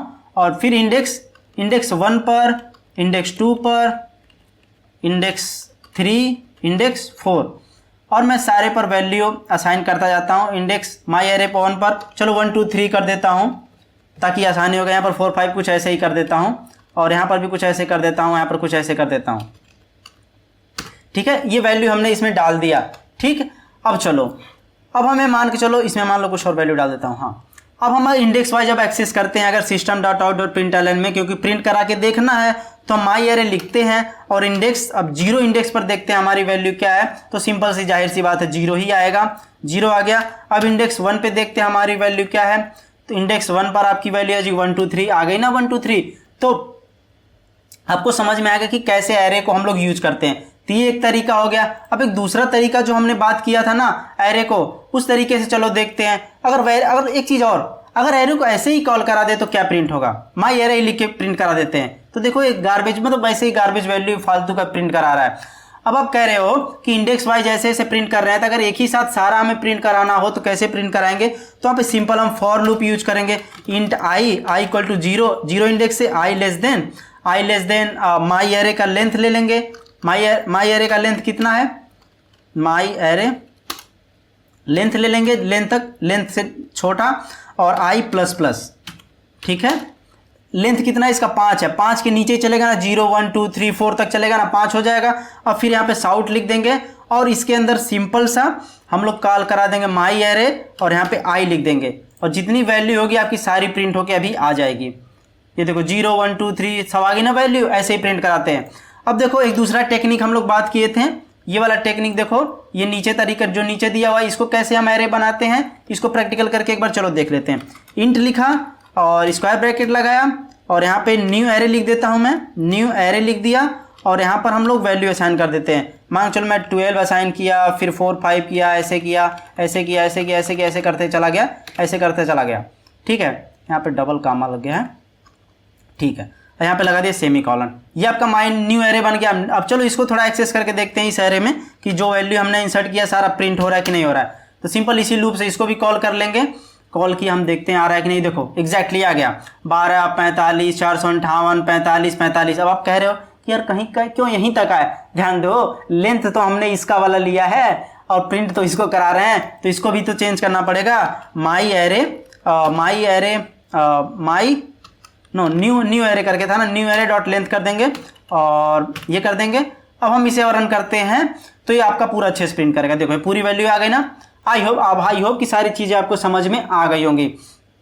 तो चलो एक मेथड वाला एग्जांपल लेके समझते हैं और मेथड वाला के मेथड एक बनाते हैं और उसको कॉल करके देखते हैं कि कैसे पीछे हम जो मेथड की बात करते हैं वो कैसे काम करता है। सबसे पहले पब्लिक स्टैटिक, यहाँ पर हमारा रिटर्न टाइप क्या हम कर सकते हैं, बूलियन कर दें, बूलियन कर सकते हैं और हम लोग कंपेयर कराने वाले हैं। बूलियन कर दिया और यहाँ पे कंपेयर का एक कोड लिखेंगे और यहाँ पे हम लोग इंट ए करते हैं और यहाँ पर इंट बी करते हैं। ठीक है, और यहाँ पर हम वैल्यू इफ लगाएंगे, इफ एल्स लगा के चेक करते हैं। इफ ए इक्वल टू अगर बी है, जो वैल्यू एंटर करेंगे अगर इक्वल टू बी आएगा तो रिटर्न करा देंगे हम लोग ट्रू। ठीक है, और वैल्यू अगर नहीं होगी तो रिटर्न करा देंगे हम लोग फॉल्स। ठीक, अब देखते हैं कि हमारा कोड रन कर रहा है कि नहीं कर रहा है। अब देखो यहाँ पे एक्सेस मॉडिफायर हो गया, स्टैटिक इसलिए बनाया क्योंकि ऑब्जेक्ट बनाना ही पड़ेगा। यहाँ पे रिटर्न टाइप बूलियन किए, ट्रू फॉल्स में वैल्यू चाहिए। यहाँ पे मेथड का नाम है, अब ये हाईलाइटेड नहीं है क्योंकि हम जब यूज करेंगे तो हाईलाइट अभी हो जाएगा। ये हमारे हो गए पैरामीटर, 2 पैरामीटर पास किए हैं, यहाँ से रिटर्न मिलेगा हमें। यहाँ पे हमने इफ लगाया है, कंडीशनल लगाया है, तो देखते हैं अब इसे रन करा के कि रन कर रहा है कि नहीं, हमारा ये मेथड काम कर रहा है कि नहीं कर रहा है। ठीक है, चलो तो सिंपल सा मैं यहाँ पे लिखूंगा कंपेयर और इसके अंदर ट्रू फॉल्स हमें रिटर्न कराना है तो साउट ले लूँगा क्योंकि सब प्रिंट करा के हमें देखना भी तो है कि हमारा ट्रू फॉल्स आ रहा है कि नहीं। तो साउट लिया और यहाँ पे कंपेयर लिखा और 2 वैल्यू करता हूँ 1, 2 करता हूँ और इस कोड को रन करता हूँ मैं। तो देखो क्या आता है, देखो फॉल्स आया, यानी कि पहला 1 और 2 इक्वल नहीं है। अगर मैं यहाँ पे 1 लिख देता हूँ तो देखो ट्रू आना चाहिए, देखते हैं ट्रू आ गया। देखो यानी कि हमारा कोड परफेक्ट रन कर रहा है और ऐसे ही मेथड बनाते हैं और ऐसे ही कॉल कराते हैं। तो आई होप कि चीज़ें आपको समझ में आ गई कि मेथड कैसे बनता है जावा में, एरे कैसे बनाते हैं जावा में, डेटा टाइप कैसे इनिशियलाइज करते हैं जावा में। सिंपल से यार इंट ए, इंट बी, ऐसे डेटा इनिशियलाइज करते हैं। स्ट्रिंग को कैपिटल एस लिखते हैं, कैपिटल स्ट्रिंग में मान के चलो स्ट्रिंग str, ऐसे करके हम सारी चीज़ों के इनिशियलाइज वेरिएबल वगैरह बनाते हैं। आई होप कि यहाँ तक सारी चीज़ें आपको अच्छे तरीके से समझ में आ गई होंगी। ठीक है, अब चलो अपने स्लाइड पे चलते हैं और वहाँ पे आगे के कॉन्सेप्ट को समझते हैं। तो अब हम लोग बात करते हैं मेथड की और क्लासेस की बात करते हैं। ठीक है, तो सबसे पहले मेथड्स की बात करते हैं। In Java method is a block of code that perform a specific task and can be invoked by other parts of a program. Methods can be used to encapsulate functionality and make code more reusable and easier to maintain। अब मुझे लगता है नहीं समझाना है क्योंकि पीछे तो अभी मैं बता के आया हूँ मेथड कैसे बनता है। देखो एक्सेस मॉडिफायर, वहाँ पे रिटर्न टाइप के पहले मैंने स्टैटिक लिख दिया था, बिना स्टैटिक के भी मेथड्स बनते हैं। ठीक है, मेथड का नाम मैंने कंपेयर लिखा था, पैरामीटर का टाइप दिया था ना, इंटीजर लिखा था ना पैरामीटर का टाइप, तो वहाँ पे इंटीजर लिखा था, इंट लिखा था, पैरामीटर का नाम ए लिखा था और रिटर्न लिखा था और फिर रिटर्न की वैल्यू लिखा था। ठीक है, ट्रू फॉल्स लिखा था, तो ऐसे लिखा था ना, आपको समझ में आ गया, मैंने पीछे प्रैक्टिकल करके बता दिया। अब देखो यहाँ पे पब्लिक इंट ऐड का, यहाँ पे एडिशन का एक फंक्शन लिखा गया है जहाँ पे पैरामीटर ये है ए और बी है, इंट सम एक वेरिएबल लिए हैं जिसमें ए प्लस बी की वैल्यू को स्टोर करा दिए हैं और रिटर्न सम की वैल्यू करा दी है। ठीक है, ऐसे ही, और ये जो वैल्यू है मेन फंक्शन के अंदर जब जाएंगे जावा के तो इंट रिजल्ट लेंगे और इस फंक्शन को कॉल करा के जो वैल्यू रिटर्न आएगी हमारी 8 वैल्यू जो इसके रिटर्न आएगी, इस 8 को रिजल्ट के अंदर स्टोर करा देंगे और sout is system dot out dot print ln के अंदर हम लोग रिजल्ट को लिख देंगे और ये वैल्यू हमारी प्रिंट कर देगा। ठीक है, तो यही मेथड होता है, अभी मैं प्रैक्टिकल बता के आया हूँ। आई होप कि आप लोग समझ रहे होगे। तो अभी मैं प्रैक्टिकल बताऊंगा। ये मेथड अगर आपको समझना है तो मैं अभी लिख के बता दूंगा इंटेलिजे में। इसके आगे का थोड़ा देख लेते हैं हम लोग। तो एक्सेस मॉडिफायर क्या होता है, यहाँ पर देखो एक्सेस मॉडिफायर क्या होता है, return type, method name, parameter, parameter name, method body, सब मैंने पीछे बता दिया, मुझे लगता है फिर नहीं बताने की जरूरत है। ठीक, चलो अब बात करते हैं क्लास की। क्लास काफी इंपॉर्टेंट, अच्छे तरीके से समझना। In Java class is a blueprint for creating objects that encapsulates data and behaviour. ठीक है, तो उन सारी चीज़ों के लिए ब्लूप्रिंट होता है बेसिकली ऑब्जेक्ट का, और जो भी डेटा एंड बिहेवियर होता है सारी चीज़ों को इनकैप्सुलेट कर देता है। अभी क्लास बना के भी देखेंगे, घबराओ मत, सब प्रैक्टिकल बताऊंगा, सब अच्छे से बताऊंगा, कभी नहीं भूलोगे, एग्जाम बहुत बेस्ट जाएगा। और हमेशा याद रखोगे कि इंजीनियरिंग 1 वीडियो से पढ़ के आया हूँ, पूछो तुम कहाँ से पूछोगे, सब लिख कर आऊँगा, ये ध्यान देना। तो इस चैनल से पढ़ने का एडवांटेज तो होना चाहिए। और यार एक लाइक कर दिया करो, मेरे लिए सच में दिल से मुझे अच्छा लगता है कि आप लोग इतना प्यार दे रहे हो और चीज़ें आपको समझ में आ रही है। ठीक है, और नोट्स मैंने डिस्क्रिप्शन में दे दिया है, आप लोग यूज कर सकते हो। अ class defines the properties data members, ठीक है, and methods function that all objects that class will have. ठीक है, तो ये तो थ्योरी हो गई। चलो प्रैक्टिकल करके अभी खेलेंगे हम लोग, वो देखेंगे। तो क्लास बनाने के लिए सबसे पहले एक्शन मॉडिफायर, पब्लिक, प्रोटेक्टेड वगैरह ये सब यूज करते हैं। क्लास लिखते हैं और क्लास का नेम लिखते हैं। ठीक है, फिर डेटा टाइप्स लिखते हैं और मेंबर्स का नेम लिखते हैं। ठीक है, और फिर क्लास नेम लिखते हैं, कंस्ट्रक्टर बनाते हैं। कंस्ट्रक्टर क्या होता है वो भी अभी देखेंगे, और ये कंस्ट्रक्टर के नीचे बॉडी होती है। ठीक, चलो पैरामीटराइज कंस्ट्रक्टर भी बनाते हैं, उसको भी चलो देख लेंगे हम। ठीक है, अच्छे से देखेंगे। चलो फिर देखो मेथड्स इसके अंदर बनाते हैं, इसके अंदर एक्सेस मॉडिफायर देते हैं, पब्लिक प्राइवेट जो भी होता है, रिटर्न टाइप देते हैं, मेथड का नाम, पैरामीटर पास करते हैं और रिटर्न करते हैं। ये मैंने पीछे बताया मेथड बना के, अभी इसको प्रैक्टिकल करके देखेंगे। ठीक है, तो एक्सेस मॉडिफायर क्या होता है, बेसिकली पब्लिक, प्राइवेट, प्रोटेक्टेड जो भी यूज करते हैं डिफॉल्ट, ये आपके एक्सेस मॉडिफायर होते हैं। क्लास बेसिकली क्या होता है, ये कीवर्ड होता है क्लास को डिफाइन करने के लिए, अभी डिफाइन करेंगे। क्लास का नेम क्यों देते हैं, इसकी मदद से हम लोग ऑब्जेक्ट बनाते हैं। Specify the name of the object by convention, the name should start with a capital letter. Capital letter से हम लोग स्टार्ट करते हैं, कन्वेंशन है, नहीं कैपिटल लेटर लिखोगे तब भी काम चल जाएगा, लेकिन कैपिटल लेटर लिखते हैं। Data members, variables that store data with in the class, जो भी डेटा वैल्यू स्टोर करते हैं। ये देखो डेटा मेंबर्स, ये यहाँ पे जो वेरिएबल्स वगैरह बनाएंगे, डेटा स्टोर करेंगे, वो सारी चीजें आपकी होंगी। ठीक है, तो डेटा मेंबर्स होंगे। कंस्ट्रक्टर क्या करते हैं, special method that are used to initialize objects of the class. तो कंस्ट्रक्टर को प्रैक्टिकली देखेंगे कैसे ऑब्जेक्ट वगैरह को इनिशियलाइज करते हैं। मेथड्स बनाते हैं, functions that defines the behaviour of the class, जो क्लास के बिहेवियर को बताता है। मेथड्स एंड फंक्शन में कंफ्यूज मत होना, जावा के अंदर उसी फंक्शन को हम लोग मेथड बोलते हैं, C++, पाइथन वगैरह के अंदर हम लोग फंक्शन वगैरह बोलते हैं। ठीक है, तो अभी हम लोग इनहेरिटेंस देखेंगे, आगे हम लोग देखने वाले हैं। उसके पहले चलो अब हम लोग बात करते हैं क्लास की, प्रैक्टिकल इंप्लीमेंटेशन को देखते हैं। ठीक, चलो अब इंटेलिजे आइडिया पे चलते हैं और सारी चीज़ों को प्रैक्टिकल करके देखते हैं। तो हम लोग आ चुके हैं इंटेलिजे आइडिया पर और काम करते हैं, हम सिंपल से एक नया क्लास बना लेते हैं अपना। ठीक है, न्यू पर जाएंगे, जावा क्लास पे क्लिक करेंगे और मैं एक क्लास बना लेता हूँ EIOB नाम का। ठीक है, सिंपल EIOB नाम का क्लास मैं बना लेता हूँ। पहला मैंने कन्वेंशन के अकॉर्डिंग पहला कैपिटल लेटर दिया है, तो ये आपका क्लास बन के रेडी हो गया। और मेन मेथड बना लेता हूँ, तो ये आपका मेन मेथड बन गया। ठीक, तो क्लास का ऊपर थी आना। अब मैं काम करता हूँ स्लाइड के अकॉर्डिंग सारी चीज़ें आपको अच्छे से समझाता हूँ प्रैक्टिकली, ताकि आप अच्छे से रिलेट कर पाओगे। ये रहा ये एक्सेस मॉडिफायर, प्रैक्टिकली बता रहा हूँ क्योंकि नोट्स तो आपके पास रहेगा ना। ये एक्सेस मॉडिफायर हो गया, ये पब्लिक एक्सेस मॉडिफायर, क्लास का नेम, क्लास का नाम, मतलब क्लास ये आपका कीवर्ड है जिसकी मदद से हम क्लास बनाते हैं। ठीक है, अब चलो डेटा मेंबर्स बनाना है, तो सबसे पहले मैं डेटा टाइप्स देना है और डेटा मेंबर का नेम देना है। ठीक है, तो चलो डेटा टाइप दे देते हैं हम लोग। इंटीजर में बना देता हूँ इंट ए, या फिर चलो स्ट्रिंग बनाता हूँ। स्ट्रिंग नेम नाम का मैंने बना दिया, एक आपका मेंबर बना दिया ना, मेंबर वेरिएबल बना दिया।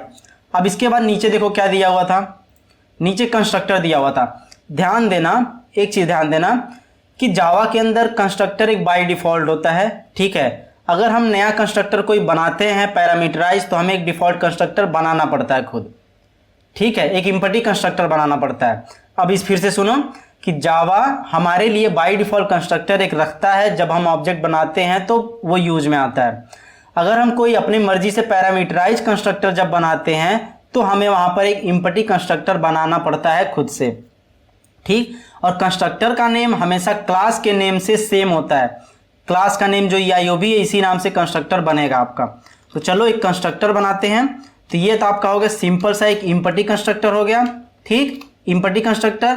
अब हम एक पैरामीटराइज कंस्ट्रक्टर अगर हमें बनाना है तो सिंपल सा हम क्या करेंगे, यहाँ पर हम पैरामीटर पास करेंगे। तो सबसे पहले स्ट्रिंग में देता हूँ, स्ट्रिंग में यहाँ पे कुछ भी एन लिख देता हूँ, नेम लिख देता हूँ, नेम मतलब नेम के कुछ भी लिख सकते हो, एन लिख देता हूँ नेम के लिए। और एक और स्ट्रिंग बनाता हूँ जहाँ पर मैं नंबर लिख देता हूँ, स्ट्रिंग यहाँ पे मैं नम लिख देता हूँ, नंबर में डालूंगा, ठीक है। यहाँ पर मैं एक और वेरिएबल बना लेता हूँ स्ट्रिंग, और यहाँ पे नंबर लिख देता हूँ, मेंबर वेरिएबल मैंने बना लिया। ये आपका हो गया एम्पटी कंस्ट्रक्टर, ये आपका हो गया एम्पटी कंस्ट्रक्टर, और ये आपका हो गया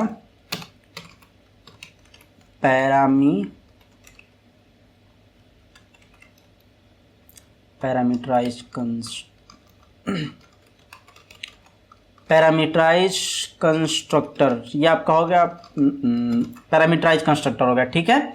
तो ये भी, और यहाँ पर हम लोग क्या करेंगे, दिस यूज करते हैं, वैल्यू, दिस को क्या करेंगे, इसके अंदर वैल्यू हमें डालना है जो पैरामीटराइज में डालना है। तो लिखेंगे दिस डॉट नेम, नेम के अंदर हमें क्या वैल्यू करनी, एन वाली वैल्यू जो इसके अंदर डालेंगे।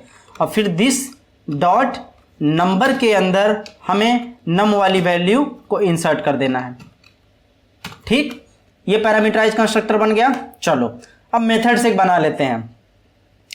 अब पैरामीटराइज के अंदर अगर हम ऑब्जेक्ट एक बनाया, वैल्यू डाल दिया, तो अब हम एक मेथड बनाते हैं। मेथड कैसे बनता है, तो मेथड्स हम लोग एक बनाते हैं। सबसे पहले मेथड में देखो आगे क्या दिया हुआ है, एक्सेस मॉडिफायर, फिर रिटर्न टाइप।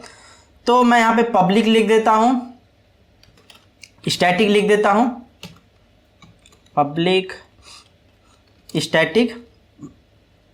रिटर्न टाइप में इंटीजर रिटर्न टाइप इंटीजर में करूँगा रिटर्न, और सम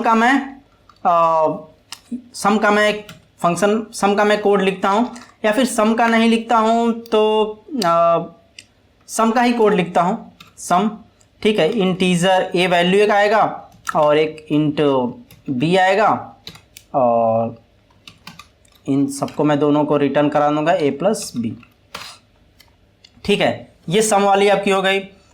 अब देखो ये तो क्लास बन के रेडी हो गया। अब इस क्लास की मदद से ऑब्जेक्ट कैसे बनेगा, तो ऑब्जेक्ट बनाने के लिए मेन में आते हैं। सबसे पहले हमें लिखना होता है क्लास का नाम।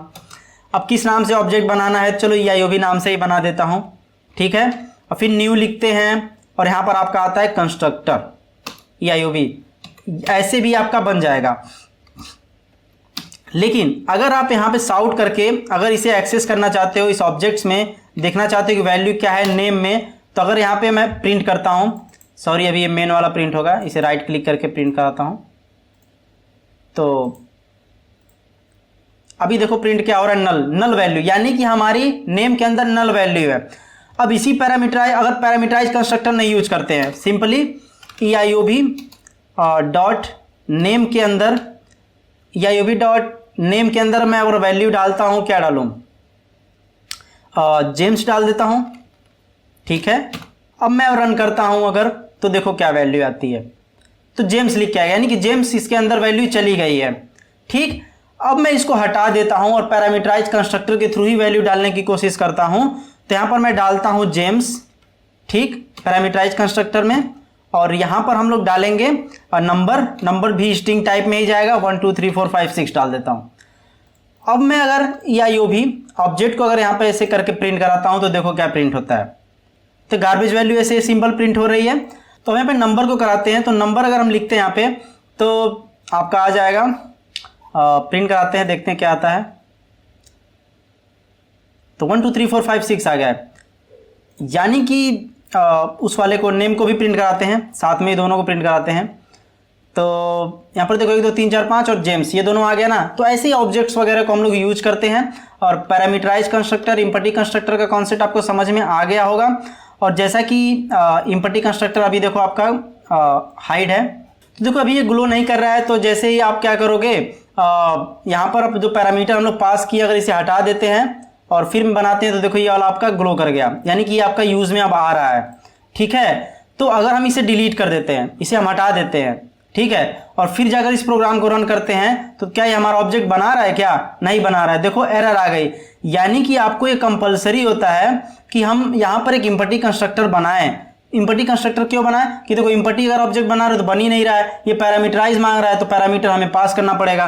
तो चलो वही पैरामीटर फिर पास कर देंगे तो रन कर जाएगा। पैरामीटर अगर पास कर देंगे तो रन कर जाएगा, ठीक है। पैरामीटर पास किए तो रन कर गया। लेकिन कभी अगर इम्पटी ऑब्जेक्ट बनाना है, फिर हमें अपनी तरफ से वैल्यू इंसर्ट करनी है, तो कैसे करेंगे? तो इसके लिए हमें कंफर्म होता है कि हम एक इम्पटी कंस्ट्रक्टर बनाएं, जरूर बनाएं, ठीक है। तो इसलिए हम इम्पटी कंस्ट्रक्टर हमें जरूरी होता है बनाना, ठीक। आई होप कि चीज़ें आपको समझ में आ गई होंगी कि कंस्ट्रक्टर का क्या मतलब होता है। मेथड्स भी मैंने बना के दिखा दिया कि मेथड्स को कैसे यूज करते हैं। आई सारी चीज़ें आपको समझ में आ गई, ठीक है। चलो फिर स्लाइड्स पे अपने चलते हैं और यहाँ पर बात करते हैं इनहेरिटेंस की, ठीक है। तो इनहेरिटेंस की बात करते हैं। इनहेरिटेंस भी काफ़ी इंपॉर्टेंट है। चैनल के बारे में बात कर लेते हैं यार। अगर सब्सक्राइब नहीं किए तो सब्सक्राइब कर लो, ठीक है। और वीडियो को एक लाइक कर दो, जिससे मुझे बहुत अच्छा लगता है कि आप लोग वीडियो लाइक करते हो और पसंद करते हो। तो इनहेरिटेंस में सबसे पहले बात कर लेते हैं कि in Java inheritance is a mechanism that allows one class to inherit the properties and methods of another class, ठीक है। बेसिकली एक तरह की प्रॉपर्टीज होती है जिसकी मदद से हम लोग चीज़ों को इनहेरिट करके दूसरे क्लास की प्रॉपर्टी को यूज करते हैं, ठीक है। ये हो गया। The class that is being inherited from the class called the super class और parent class, and the class that is inheriting from it is called the sub class और चाइल्ड क्लास। जैसे कि आपने एक ऊपर क्लास बनाया, जो सबसे ऊपर आपका क्लास होता है, ध्यान देना, सबसे ऊपर वाला जो क्लास होता है वो आपका क्या कहलाता है? Parent class, PC parent class होता है। और जिसको हम इनहेरिट करते हैं दूसरी क्लास के अंदर, वो आपकी चाइल्ड क्लास कहलाती है। सीसी चाइल्ड क्लास नीचे वाली कहलाती है, ऊपर वाली पेरेंट क्लास कहलाती है। इनहेरिटेंस के कुछ टाइप्स होते हैं, जैसे कि single inheritance, multiple, hierarchical, multi level, hybrid, ठीक है। तो बेसिकली ये टाइप्स के इनहेरिटेंस होते हैं। इसके बारे में मैंने जो है वो लिख दिया है, पढ़ लीजिएगा। और देखो सिंगल इनहेरिटेंस में क्या होता है? ऊपर आपका जो बेस क्लास होता है वहां से सुपर क्लास से इनहेरिट करते हैं आपका नीचे चाइल्ड क्लास में। मल्टीपल इनहेरिटेंस में क्या होता है कि हम दो क्लास होते हैं, दो क्लास से जब एक को इनहेरिट करते हैं तो यहाँ पे मल्टीपल इनहेरिटेंस होता है। मल्टी लेवल क्या होता है कि एक क्लास ए है, एक क्लास बी, एक क्लास सी है। एक क्लास को हम इनहेरिट किए बी के थ्रू, बी को इनहेरिट किए सी के थ्रू, ठीक है। तो वहां पे मल्टी लेवल होता है। हायरार्किकल इनहेरिटेंस होता है, हाइब्रिड इनहेरिटेंस। यहाँ पर हम इंटरफेसेस वगैरह का भी यूज करते हैं इन सारी चीज़ों को यूज करने के लिए, ठीक है। चलो अब हम लोग बात करते हैं कि इनहेरिटेंस कैसे कोड दिखता है। तो यहाँ पर एक्सेस मॉडिफायर होता है, क्लास होता है, सुपर क्लास का नेम और एक्सटेंड कीवर्ड्स को यूज करते हैं किसी ऊपर वाले क्लास को यूज करने के लिए। जैसे कि मान चलिए आपने एक एनिमल क्लास बनाया, जो आपका एनिमल बोलता है, स्पीक, ठीक है, वो बोलता है। और वहीं नीचे आपने लिख दिया एनिमल स्पीक, प्रिंट करेगा वो। और फिर अगर डॉग का एक बनाते हैं तो डॉग भी तो एक एनिमल है जो बोलता है, तो उसके पास भी तो प्रॉपर्टी होगी। तो वो क्या करेगा? एनिमल वाले क्लास से एक्सटेंड कर लेगा। तो एक्सटेंड कर लेगा तो वो क्या करेगा? इस मेथड को यूज कर सकता है स्पीक वाले को, ठीक है। तो ये ओवरराइड करेगा, ठीक है। मेथड ओवरराइडिंग आ जाएगा आपका पॉलीमॉर्फिज्म का कॉन्सेप्ट, ठीक है। तो यहाँ पर आपका पॉलीमॉर्फिज्म का कॉन्सेप्ट आ जाएगा। तो यानी कि ये स्पीक यानी कि बोलता है वो भी है, तो ये आपका ओवरराइड कर देगा उस मेथड को, फिर से इसे मेथड बनाना नहीं पड़ेगा और ये वुफ लिख देगा। यानी कि जब कभी वो डॉग डॉट स्पीक लिखेगा तो उफ कॉल होगा। यार प्रैक्टिकल बता दूं क्या इसे? चलो प्रैक्टिकल करके देखते हैं एक बार। इसको करने वाला तो नहीं था, लेकिन चलो प्रैक्टिकल करके देखते हैं। तो इंटेलिजेंट आइडिया में आ जाता हूँ और काम करता हूँ, सेम ही मेथड में बताता हूँ आपको करके कि कैसे इसे काम करेगा। तो इसे राइट साइड में ओपन कर लेता हूँ ऐसे, और इसको कर लेता हूँ मैं राइट साइड कर लेता हूँ, उसको मैं लेफ्ट साइड। चलो तो ये हो गया आपका कोड। मेथड में क्या करते हैं? एनिमल बना के चलते हैं, सेम सब चीज़ बना के चलते हैं। चलो सबसे पहले तो एक एनिमल क्लास बनाते हैं। तो ये आपका एनिमल का क्लास बन गया और यहाँ पे मैं सिंपल से एक मेथड बना लेता हूँ, पब्लिक वाइड, और ये बोलेगा, ठीक है, स्पीक का मेथड मैं बना रहा हूँ। और साउट लिखा मैंने, और यहाँ पे मैंने लिख दिया एनिमल स्पीक्स, ठीक है। ये आपका एक फंक्शन बन गया। अब चलो एक मैं और बना लेता हूँ क्लास डॉग नाम का, dog.java नाम से बना लेता हूँ। और डॉग का एक बन गया, और इसको मैं एक्सटेंड करा लेता हूँ, एक्सटेंड्स, ये आपका करेगा एनिमल को, ठीक है। और इसमें हम क्या करेंगे? वही पब्लिक लिखेंगे, पब्लिक वाइड और स्पीक। ये देखो ऑप्शन दे रहा मैंने यहाँ किया, ये देखो ओवरराइड कर दिया।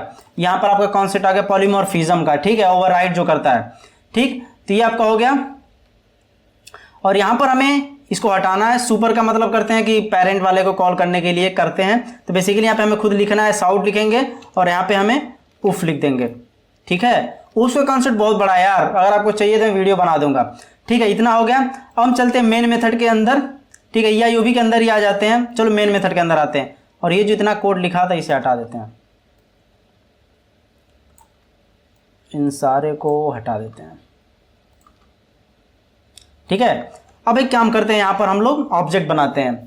तो ऑब्जेक्ट हम डॉग का बनाएंगे, ठीक है। डॉग का ऑब्जेक्ट बनाते हैं, डॉग, ठीक है। डॉग का ऑब्जेक्ट बनाते हैं और न्यू डॉग, ठीक है। डॉग का ऑब्जेक्ट बना दिए, बन गया। अब अगर हम यहाँ पे कॉल करते हैं साउट नहीं, डॉग, एक मिनट, यहाँ पे लिखते हैं डॉग डॉट स्पीक। अगर लिख के रन कराते हैं इसको तो देखो आउटपुट में क्या आएगा, वुफ आ रहा है, ठीक है, वुफ आ रहा है ना। अगर यहीं पर हम लिखते हैं एनिमल डॉट स्पीक, हमने एनिमल का क्लास बनाना ऑब्जेक्ट बनाना पड़ेगा, उसके बाद हम लोग यूज कर पाएंगे एनिमल। और यहाँ पे एनिमल लिखा हमने और हम एनिमल इक्वल टू और न्यू एनिमल, ठीक। और यहाँ पर अगर हम कॉल कराते हैं नीचे जाकर एनिमल डॉट स्पीक, तो यहाँ पर देखो क्या प्रिंट होता है, एनिमल स्पीक्स। यानी कि सोचो सेम ही मेथड को अगर डिफरेंट ऑब्जेक्ट से अगर कॉल करा रहे हैं उसे, तो हमें डिफरेंट आउटपुट मिल रहा है। ऑब्जेक्ट तो मतलब मेथड तो एक ही है स्पीक, लेकिन उसी स्पीक को एनिमल के अंदर हम लोग यूज किए हैं तो एनिमल स्पीक आ रहा है ऑब्जेक्ट से। अगर डॉग से किए हैं तो ये ओवरराइड करके इसे ऐसे आ रहा है। तो आई होप कि चीज़ें आपको समझ में आ गई होंगी, ठीक है। तो इसका कॉन्सेप्ट बहुत डीप में है, डीप में क्या बड़ा कॉन्सेप्ट है, लेकिन मैंने स्मॉल में बताया। आई होप कि आपको समझ में आ गया होगा चीज़ें, ठीक है। चलो आगे के कॉन्सेप्ट को समझते हैं। हमारा आगे का आता है प्रोजेक्ट पैकेज एंड इंटरफेस का कॉन्सेप्ट आता है, जो कि काफ़ी इंपॉर्टेंट, इससे अच्छे तरीके से आप लोग समझिएगा, ठीक। चलो, तो पैकेजेस एंड इंटरफेस के अंदर जो होता है ना, जो हम लोग जब कोड लिखते हैं तो काफ़ी चीज़ें इंपोर्ट करते हैं, तो इंपोर्ट करते हुए पैकेजेस होते हैं। और इंटरफेस में अगर इंप्लीमेंट्स वगैरह कॉन्सेप्ट मतलब इनहेरिटेंस वगैरह, मल्टी लेवल इनहेरिटेंस वगैरह में अचीव करने के लिए करते हैं।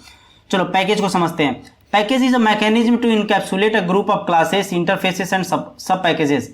यानी पैकेजेस जो होता है एक तरह का मैकेनिज्म है जो इनकैप्सुलेट कर देता है क्लासेस को, ग्रुप ऑफ क्लासेस को, ग्रुप ऑफ इंटरफेसेस को, ग्रुप ऑफ सब पैकेजेस को, ठीक। Packages are the way to organize files into different directories according to their functionality, usability, as well as category, ठीक। Packages also provide a way for separating design from coding, ठीक है। अरे यार जैसे ऊपर लिखते हैं ना import java.io, मतलब java.arrays वगैरह ऊपर लिखते हैं ना, दिखा देता हूँ आपको, रुक जाओ, यहाँ पर मैं लिखता हूँ, रुक जाओ। यहाँ पर अगर मैं एक स्कैनर क्लास बनाता हूँ, अगर मेन में गया मैं, यहाँ पे मैं स्कैनर एक क्लास बनाता हूँ, new scanner system dot in, ठीक है। तो अब देखो ये इंपोर्ट किया, इंपोर्ट java.util.scanner के अंदर से, तो यही पैकेजेस होते हैं, ठीक है। ऐसे इंपोर्ट करते हैं। आई होप कि आपको समझ में आ रहा होगा। देखो मैं प्रैक्टिकल बता रहा हूँ ताकि आप लोग अच्छे से रिलेट कर पाओ, सारी चीज़ समझ पाओ। स्कैनर का यूज हम करते हैं इनपुट लेने के लिए जावा में, ठीक है। चलो फिर अपने स्लाइड्स पर आते हैं और समझने की कोशिश करते हैं, ठीक। यहाँ पे मैं पेन सेलेक्ट कर लेता हूँ, ठीक है, समझ में आया। चलो अब इसके बाद बात करते हैं, there are two types of packages in जावा।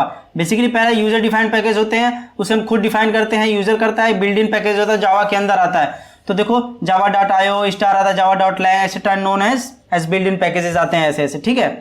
तो देखो पैकेज ऊपर मैंने अभी बताया ना, com.example करके इंपोर्ट देखो कर रहा है यहाँ पे माई क्लास। यहाँ पे हमने क्लास बनाया माई क्लास नाम से, और जब दूसरी जगह इंपोर्ट करना है तो वहाँ पे हम इंपोर्ट com.example.myclass करके इंपोर्ट कर लेंगे, ठीक है। ऐसे ही पैकेजेस वगैरह होते हैं। उसके बाद देखो इंटरफेस क्या होता है, N interface define a set of methods but does not implement them. ध्यान देना, इंटरफेस क्या होता है। इंटरफेस तो हम लोग बना देते हैं, क्लास की तरह ही बनता है, लेकिन उसके अंदर जो हम लोग मेथड बनाते हैं उसकी डिफिनीशन नहीं देते हैं हम लोग, वो एब्स्ट्रैक्ट टाइप का होता है, ठीक। जब हम कहीं उसको इम्प्लीमेंट करके इनहेरिट करते एक तरह समझ लो, जब इम्प्लीमेंट करते हैं, जब हम वहाँ पे दूसरे किसी अंदर क्लास के अंदर करते हैं तो वहाँ पे उसकी डिफिनीशन देते हैं। A class that implements the interface agrees to implement all of the methods defined in the interface, ठीक। Interface is a collection of method declaration without definition, मैंने बोला without definition. In this example drawable is an interface that defines a single abstract method called draw.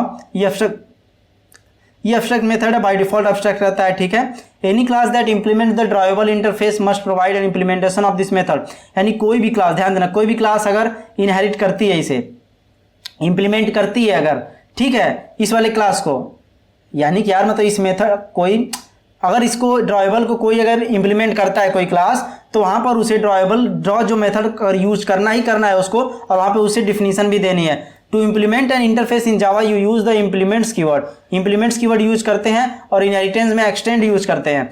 तो यहाँ पर हम लोग implements keyword use करते हैं उस क्लास को यूज करने के लिए। अब बात करते हैं फीचर्स और ऑब्जेक्ट ओरिएंटेड प्रोग्रामिंग का। तो फीचर्स में ऑब्जेक्ट्स होते हैं, क्लास का मैंने पीछे बता दिया क्या होते हैं, इनहेरिटेंस में पीछे बता दिया, पॉलीमॉर्फिज्म में मेथड ओवरलोडिंग एंड ओवरराइडिंग होता है, method overloading and method overriding होता है, डेटा हाइडिंग का कॉन्सेप्ट अब्स्ट्रैक्ट वगैरह का आ जाता है, वही इंटरफेस वगैरह में आप ले सकते हैं, इनकैप्सुलेशन वगैरह जैसे कि प्राइवेट वगैरह चीज़ें बना के, और गेटर सेटर वाला कॉन्सेप्ट आ जाता है आपका, गेटर सेटर के कॉन्सेप्ट इसमें आ जाते हैं आपके। तो इंकैप्सुलेशन, रियूजेबिलिटी, आपको पता है कि जब क्लासेस वगैरह यूज करते हैं तो रियूजेबिलिटी वहाँ पे होती है, ठीक है, क्योंकि सारी चीज़ें हम थोड़ा थोड़ा पीछे कवर कर चुके हैं, तो आई होप कि आप चीज़ें लिख पाओगे, ठीक है। चलो अब बात करते हैं एक्सेप्शन हैंडलिंग की।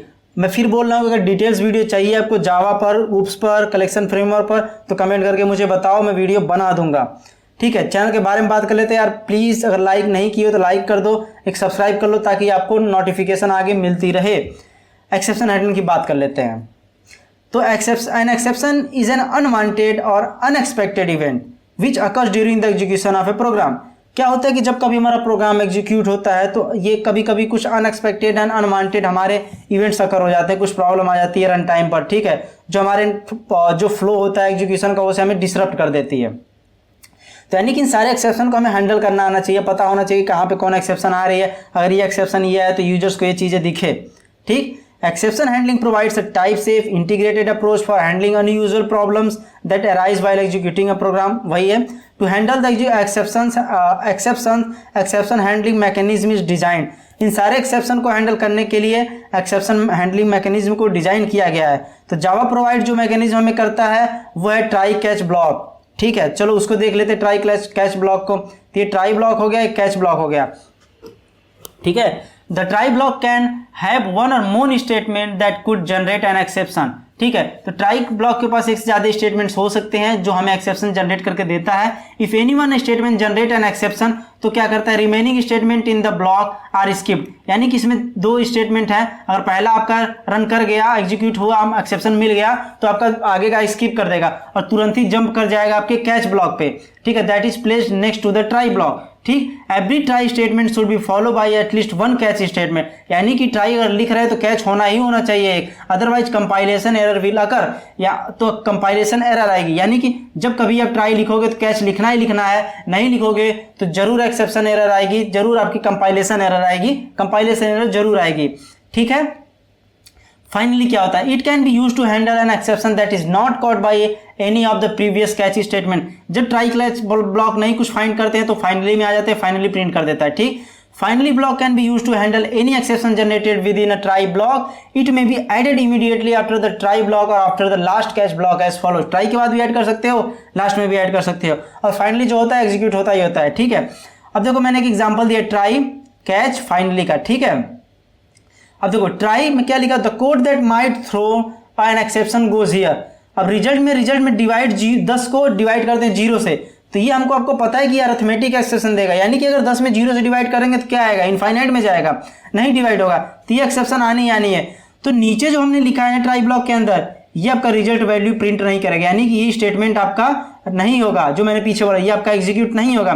फिर ये चला जाएगा कैच ब्लॉक पे, this block will be executed if arithmetic exception is throne, यानी कि हमारा ये सही है तो ये एग्जीक्यूट हो चुका है, तो इसमें आएगा एन अरिथमेटिक एक्सेप्शन अकर्ड लिखेगा और ई डॉट गेट मैसेज वहां पे आपका थ्रो हो जाएगा, ठीक है। अब देखो फाइनली जो होगा, फाइनली क्या प्रिंट करेगा, this block will always be executed whether an exception was thrown और नॉट, एक्सेप्शन आए या ना आए ये आपका एग्जीक्यूट होगा, this code will always be executed, ये प्रिंट करेगा हमेशा।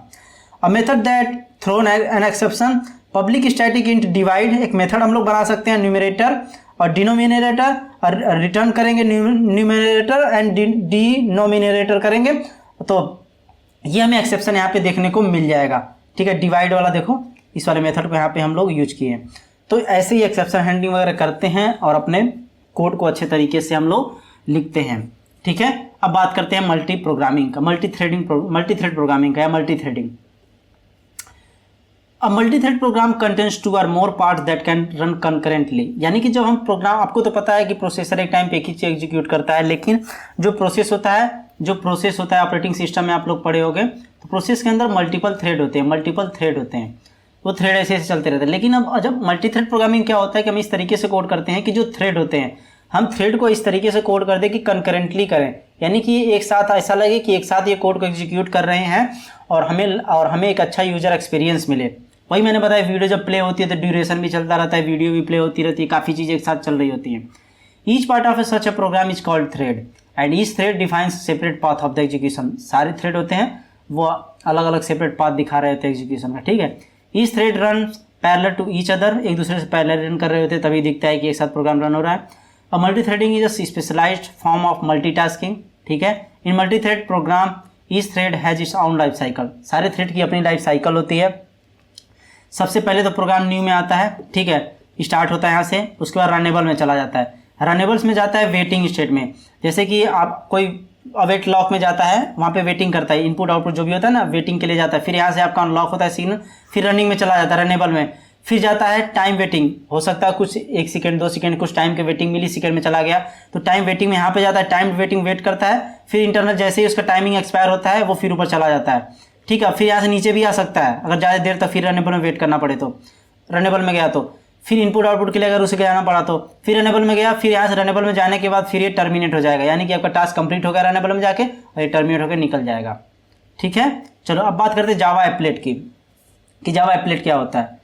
तो an applet in Java small program that is design to be executed within a web browser using the Java virtual machine. Java virtual machine को use करके web browser के अंदर small code को run करने के लिए programme को हम लोग जावा एप्लेट का यूज करते हैं। It runs inside the web browser and works at client side. ठीक है, ये ब्राउजर पर रन करता है, ये रन करता है वेब ब्राउजर पर, उसके अंदर रन करता है वेब ब्राउजर पे, और क्लाइंट साइड पे ये काम करता है जो यूजर यूज करता है। Applet are use to make the website more dynamic बनाने के लिए हम एप्लेट का यूज करते हैं।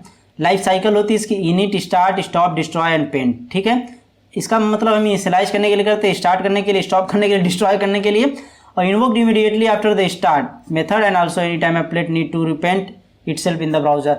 रिपेंट करने के लिए जब इटसेल्फ इसे करना होता है तो वहाँ पे पेंटिंग का यूज करते हैं, पेंट का यूज करते हैं। तो आई होप कि ये थ्योरी यार समझ लेना, मुझे नहीं लगता बहुत बताने की जरूरत है, कोड थोड़ा देख लेते हैं। तो यहाँ पे देखो इंपोर्ट करते हैं एप्लेट को, इंपोर्ट करने के बाद यहाँ पे सबसे पहले लिखते हैं, एक क्लास बनाते हैं माई एप्लेट जो एक्सटेंड करता है एप्लेट को।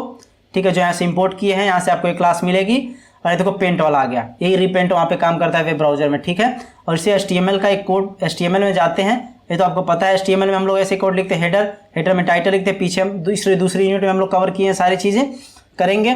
ठीक है, तो यहाँ पे बॉडी के अंदर एप्लेट देखो कैसे कॉल होता है, एप्लेट लिखेंगे कोड, ये कोड जो my first applet dot class होता है ये एग्जीक्यूटेबल होना चाहिए। जावा का प्रोग्राम जो एग्जीक्यूट होता है डॉट क्लास फाइल बन के आती है वही यहाँ पे लिखना है, डॉट जावा वाला नहीं लिखना है। ये विथ एंड हाइट रहेगी, जैसे ही आप रन करेंगे वो आपका HTML में लोड हो जाएगा। ठीक है, अब बात करते हैं स्ट्रिंग हैंडलिंग की। तो स्ट्रिंग हैंडलिंग में देखो, string handling is the process of performing different operation such as concatenation, comparison on the string. तो जावा स्ट्रिंग लेंथ बेसिकली ये हमें स्ट्रिंग की लेंथ रिटर्न करती है। कोई जैसे इंटीजर में हमने फॉर लूप लगाया था ना पीछे, उसमें लेंथ देखा था, तो यहाँ से लेंथ रिटर्न करने के लिए, स्ट्रिंग को कंपेयर करने के लिए, दो स्ट्रिंग को जोड़ने के लिए, कॉन्कैट करने के लिए हम यहाँ पे कंबाइन करने के लिए यूज करते हैं, रिप्लेस करने के लिए इक्वल्स, कंटेंस में देखते हैं क्या एक कंटेंस कर रहा है कि नहीं कर रहा है, तो वहाँ पे सारी चीज़ें देखने के लिए करते हैं। तो प्रैक्टिकली इसको भी बताया जा सकता है, लेकिन एक बार आप प्रैक्टिकली इसको खुद करिएगा, चीज़ आपको समझ में आ जाएंगी। AWT एंड AWT कंट्रोल्स के बारे में आप देखते हैं। AWT stands for abstract window toolkit which is Java based GUI, graphical user interface एक तरह का होता है। अभी इसको प्रैक्टिकल में करके दिखाऊंगा। लाइब्रेरी होती है एक तरह की that provide tool and component needed to create desktop application with a graphical user interface. ये हमें कैपेबिलिटी प्रोवाइड करता है जिसकी मदद से हम डेस्कटॉप एप्लीकेशन बनाते हैं, जहाँ पे ग्राफिकल यूजर इंटरफेस भी बना सकते हैं इसकी मदद से। AWT provide set of classes, हमें set of classes and interfaces provide करता है जिसकी मदद से हम विंडोज़ को मैनेज कर सकते हैं, बटन्स वगैरह मैनेज कर सकते हैं, टेक्स्ट फील्ड्स वगैरह लगा सकते हैं। अब बेसिकली 3 काइंड्स ऑफ क्लासेस को कंटेन करते हैं, container class, component class, custom graphic class. Container में आपके फ्रेम, डायलॉग, पैनल, अपलेट आते हैं, कंपोनेंट में टेक्स्ट फील्ड, बटन्स वगैरह आती है, कस्टम ग्राफिक क्लास में कलर्स, फॉन्ट वगैरह आती हैं। AWT controls refers to the set of GUI component that can be created using AWT, ठीक है। और these components include button, checkbox, choice, list, labels, text fields, text areas and more। ये components वगैरह contain करते हैं। AWT controls are implemented as Java classes and can be instantiated and customized to fit the specific needs of a given application। तो basically ये code है, अभी इस code को हम प्रैक्टिकल करके देखेंगे। AWT का ये कोड है, ठीक है। तो सिंपल AWT एग्जाम्पल को करके देखते हैं। तो चलो चलते हैं हम अपने VS कोड पे। इसका कोड मैं VS कोड पे दिखाता हूँ आपको, क्योंकि वहाँ पे HTML वगैरह की भी चीज़ें आती हैं, तो मैंने सोचा कि वहीं पे कर देते हैं। तो VS कोड में मैं चला गया और यहाँ पर देखो ये पे मैंने कोड लिखा है इसका, ये देखो जावा का ये कोड यहाँ पे लिखा हुआ है। और इसको चलो हम लोग एग्जीक्यूट करते हैं। तो इस फोल्डर के अंदर चलते हैं हम लोग, जहाँ पे इसको कोड को हम लोग रन किए हैं। तो वो फोल्डर ओपन कर लेता हूँ मैं। तो ये फोल्डर मैंने ओपन कर लिया, ठीक है। तो इसको मैंने पहले से एग्जीक्यूट कर रखा है, तो ये डॉट क्लास वाली फाइल को मैं पहले डिलीट कर देता हूँ। डिलीट कर दिया। और देखो किसी फाइल के अंदर जब टर्मिनल को ओपन करना पड़ता है, कमांड प्रॉम्प्ट को ओपन करेंगे कि इसको हमें एग्जीक्यूट करना है, कंपाइल करना है, और मेरे सिस्टम में JDK इंस्टॉल है। तो ये वाला कोड जो सिंपल AWT एग्जाम्पल है, इसे मैं राइट क्लिक करूंगा और अपने टर्मिनल में ओपन कर लूंगा, ओपन इन टर्मिनल। ये मेरा टर्मिनल में ओपन हो चुका है। इसे मैं चलो एक साइड ओपन कर लेता हूँ, एक साइड इसको ओपन कर लेता हूँ। अभी यहाँ पे डॉट क्लास वाली फाइल एक बन के आएगी, ध्यान देना। तो कंपाइल करने के लिए सबसे पहले जावा लिखते हैं, C लिखते हैं, और यहाँ पे मैं लिखता हूँ सेम एज इट इज, जो नाम है वही लिखना, सिंपल AWT एग्जाम्पल लिखा और डॉट जावा इंटर किया, बन के आया। जो भी डिलीट किया था मैंने वो डॉट क्लास बन के आया। तब इसे रन करते हैं, जावा लिखेंगे और सिंपल वही नाम पूरा लिखेंगे, simple AWT example dot class. Class नहीं लिखोगे फिर भी लिखोगे, रन कर जाएगा। तो ये देखो पूरा रन कर गया, रन किया ना। विंडोज़ में डेस्कटॉप एप्लीकेशन ऐसे ही तो बनते हैं। अब देखो कोड समझ लो एक बार थोड़ा। कोड में देखो AWT को इसने इंपोर्ट किया है, जिसकी मदद से सारी चीज़ें आई हैं, ठीक है। और ये लेबल वगैरह इसमें यूज़ किया गया है। और जो भी ये देखो हेलो वर्ल्ड इसमें लिख कर आया है। हेलो वर्ल्ड देखो कहाँ पे लिखा हुआ है, हेलो वर्ल्ड यहाँ पे लिखा हुआ है। लेबल वगैरह लेबलिंग वगैरह की गई है, तो सारी चीज़ यूज़ की गई है। मैंने सिंपल से एक एग्जांपल लिया ताकि आपको रियल वर्ल्ड का एक टच मिले कि हाँ ऐसे करते हैं। साइज वगैरह देखो ऐसे सेट किया है, विजिबिलिटी ट्रू किया गया है। तो ये सारी चीज़ें अगर आप लोग मोबाइल एप्लीकेशन पे काम किए होगे तो भी इससे रिलेट कर पा रहे होगे। इसको पढ़ने के लिए यार और अच्छे तरीके से बताना पड़ेगा, ऐसे नहीं, क्योंकि इस हम अपने सिलेबस में बस एक बेसिक्स दिया गया, इसलिए मैंने बेसिक्स थोड़ा आपको कवर कराया है, ठीक है। तो मैं कर देता हूँ इसको क्लोज। अब चलते हैं अपने स्लाइड्स पर, और यहाँ पर AWT एंड कंट्रोल्स हो गया। अब लेआउट मैनेजर में देखते हैं। तो लेआउट मैनेजर में बेसिकली क्या होता है आपका, layout manager is a mechanism that automatically arrange the components in a container. Automatically arrange कर लेता है, कंपोनेंट्स को अरेंज कर रहा होता है, ठीक है, according to specific layout strategy के according. Layout manager use to control the size को कंट्रोल करता है, पोजीशन को कंट्रोल करता है, जो भी कंपोनेंट्स वगैरह होते हैं, ठीक है, कंटेनर के अंदर, और इनको इंश्योर करता है कि अच्छे से प्लीजिंग वे में, ऑर्गेनाइज वे में उसे प्रेजेंट करना। और कुछ लेआउट मैनेजर अवेलेबल होते हैं जावा के अंदर कुछ, तो जैसे फ्लो लेआउट हो गया, बॉर्डर लेआउट हो गया, ग्रिड लेआउट हो गया, कार्ड लेआउट हो गया, और ग्रिड बैग लेआउट हो गया। तो थ्योरी दी हुई है, पढ़ लेना कैसे कैसे ये काम करती है। तो नेक्स्ट अगर चलते हैं तो इसका कोड है, इसके कोड को मैंने लिखा है इसके अंदर VS कोड के अंदर। तो चलो उसको एक बार हम लोग रन करके देखते हैं कि कैसे रन करता है, ठीक है। तो VS कोड के अंदर हम लोग आ चुके हैं, और ये हम लोग ये वाला कोड हम लोग लिखे हैं जो लेआउट मैनेजर वाला था आपका, ठीक है। तो FL करके मैं कोड लिखा हूँ, यहाँ पर आपका पूरा कोड यहाँ पे दिख रहा है, वही कोड है जो यहाँ पर दिखा हुआ है, ठीक है। तो पूरा कोड यहाँ पे लिखा हुआ है, और इसमें हम इसमें चलते हैं फोल्डर के अंदर। FL क्लास बनी, इसको डिलीट कर देते हैं, ठीक है। और डिलीट करने बाद FL वाले कोड के अंदर पूरा लिखे थे हम लोग। तो राइट क्लिक करते हैं, टर्मिनल के अंदर चलते हैं और जावा लिखते हैं, और यहाँ पर FL लिखते हैं, रन करते हैं जावा, और FL.java लिखते हैं ना, ये आपका हो गया, रन कर गया तुरंत। रन कर गया बिना मतलब जैसे fl.java लिखोगे तुरंत रन कर जाएगा। ठीक है, तो ये देखो बटन्स वगैरह काम कर रहे हैं। अगर आप मैंने java.fl का डायरेक्ट रन किया, मैंने कंपाइल नहीं किया, ध्यान देना, जावा सी लिखते हैं कंपाइल करने के लिए। ठीक है, तो ये आपका कंपाइल हुआ। अब लिखोगे जावा fl, लिखोगे जावा fl। अब देखो ये आपका रन कर गया, 3 बटन्स वगैरह यहाँ पे लगी हुई है। ठीक है, आई होगी सारी चीज़ आपको अच्छे से समझ में आ रही होगी एंड सब इस चीज़ समझ में आ गई होगी। एंड द लास्ट में ये वीडियो हम लोग की हैप्पी एंडिंग हो चुकी है। And congratulation to all of you जिन लोगों ने ये वीडियो अभी तक देखी। Thank you so much for watching this video.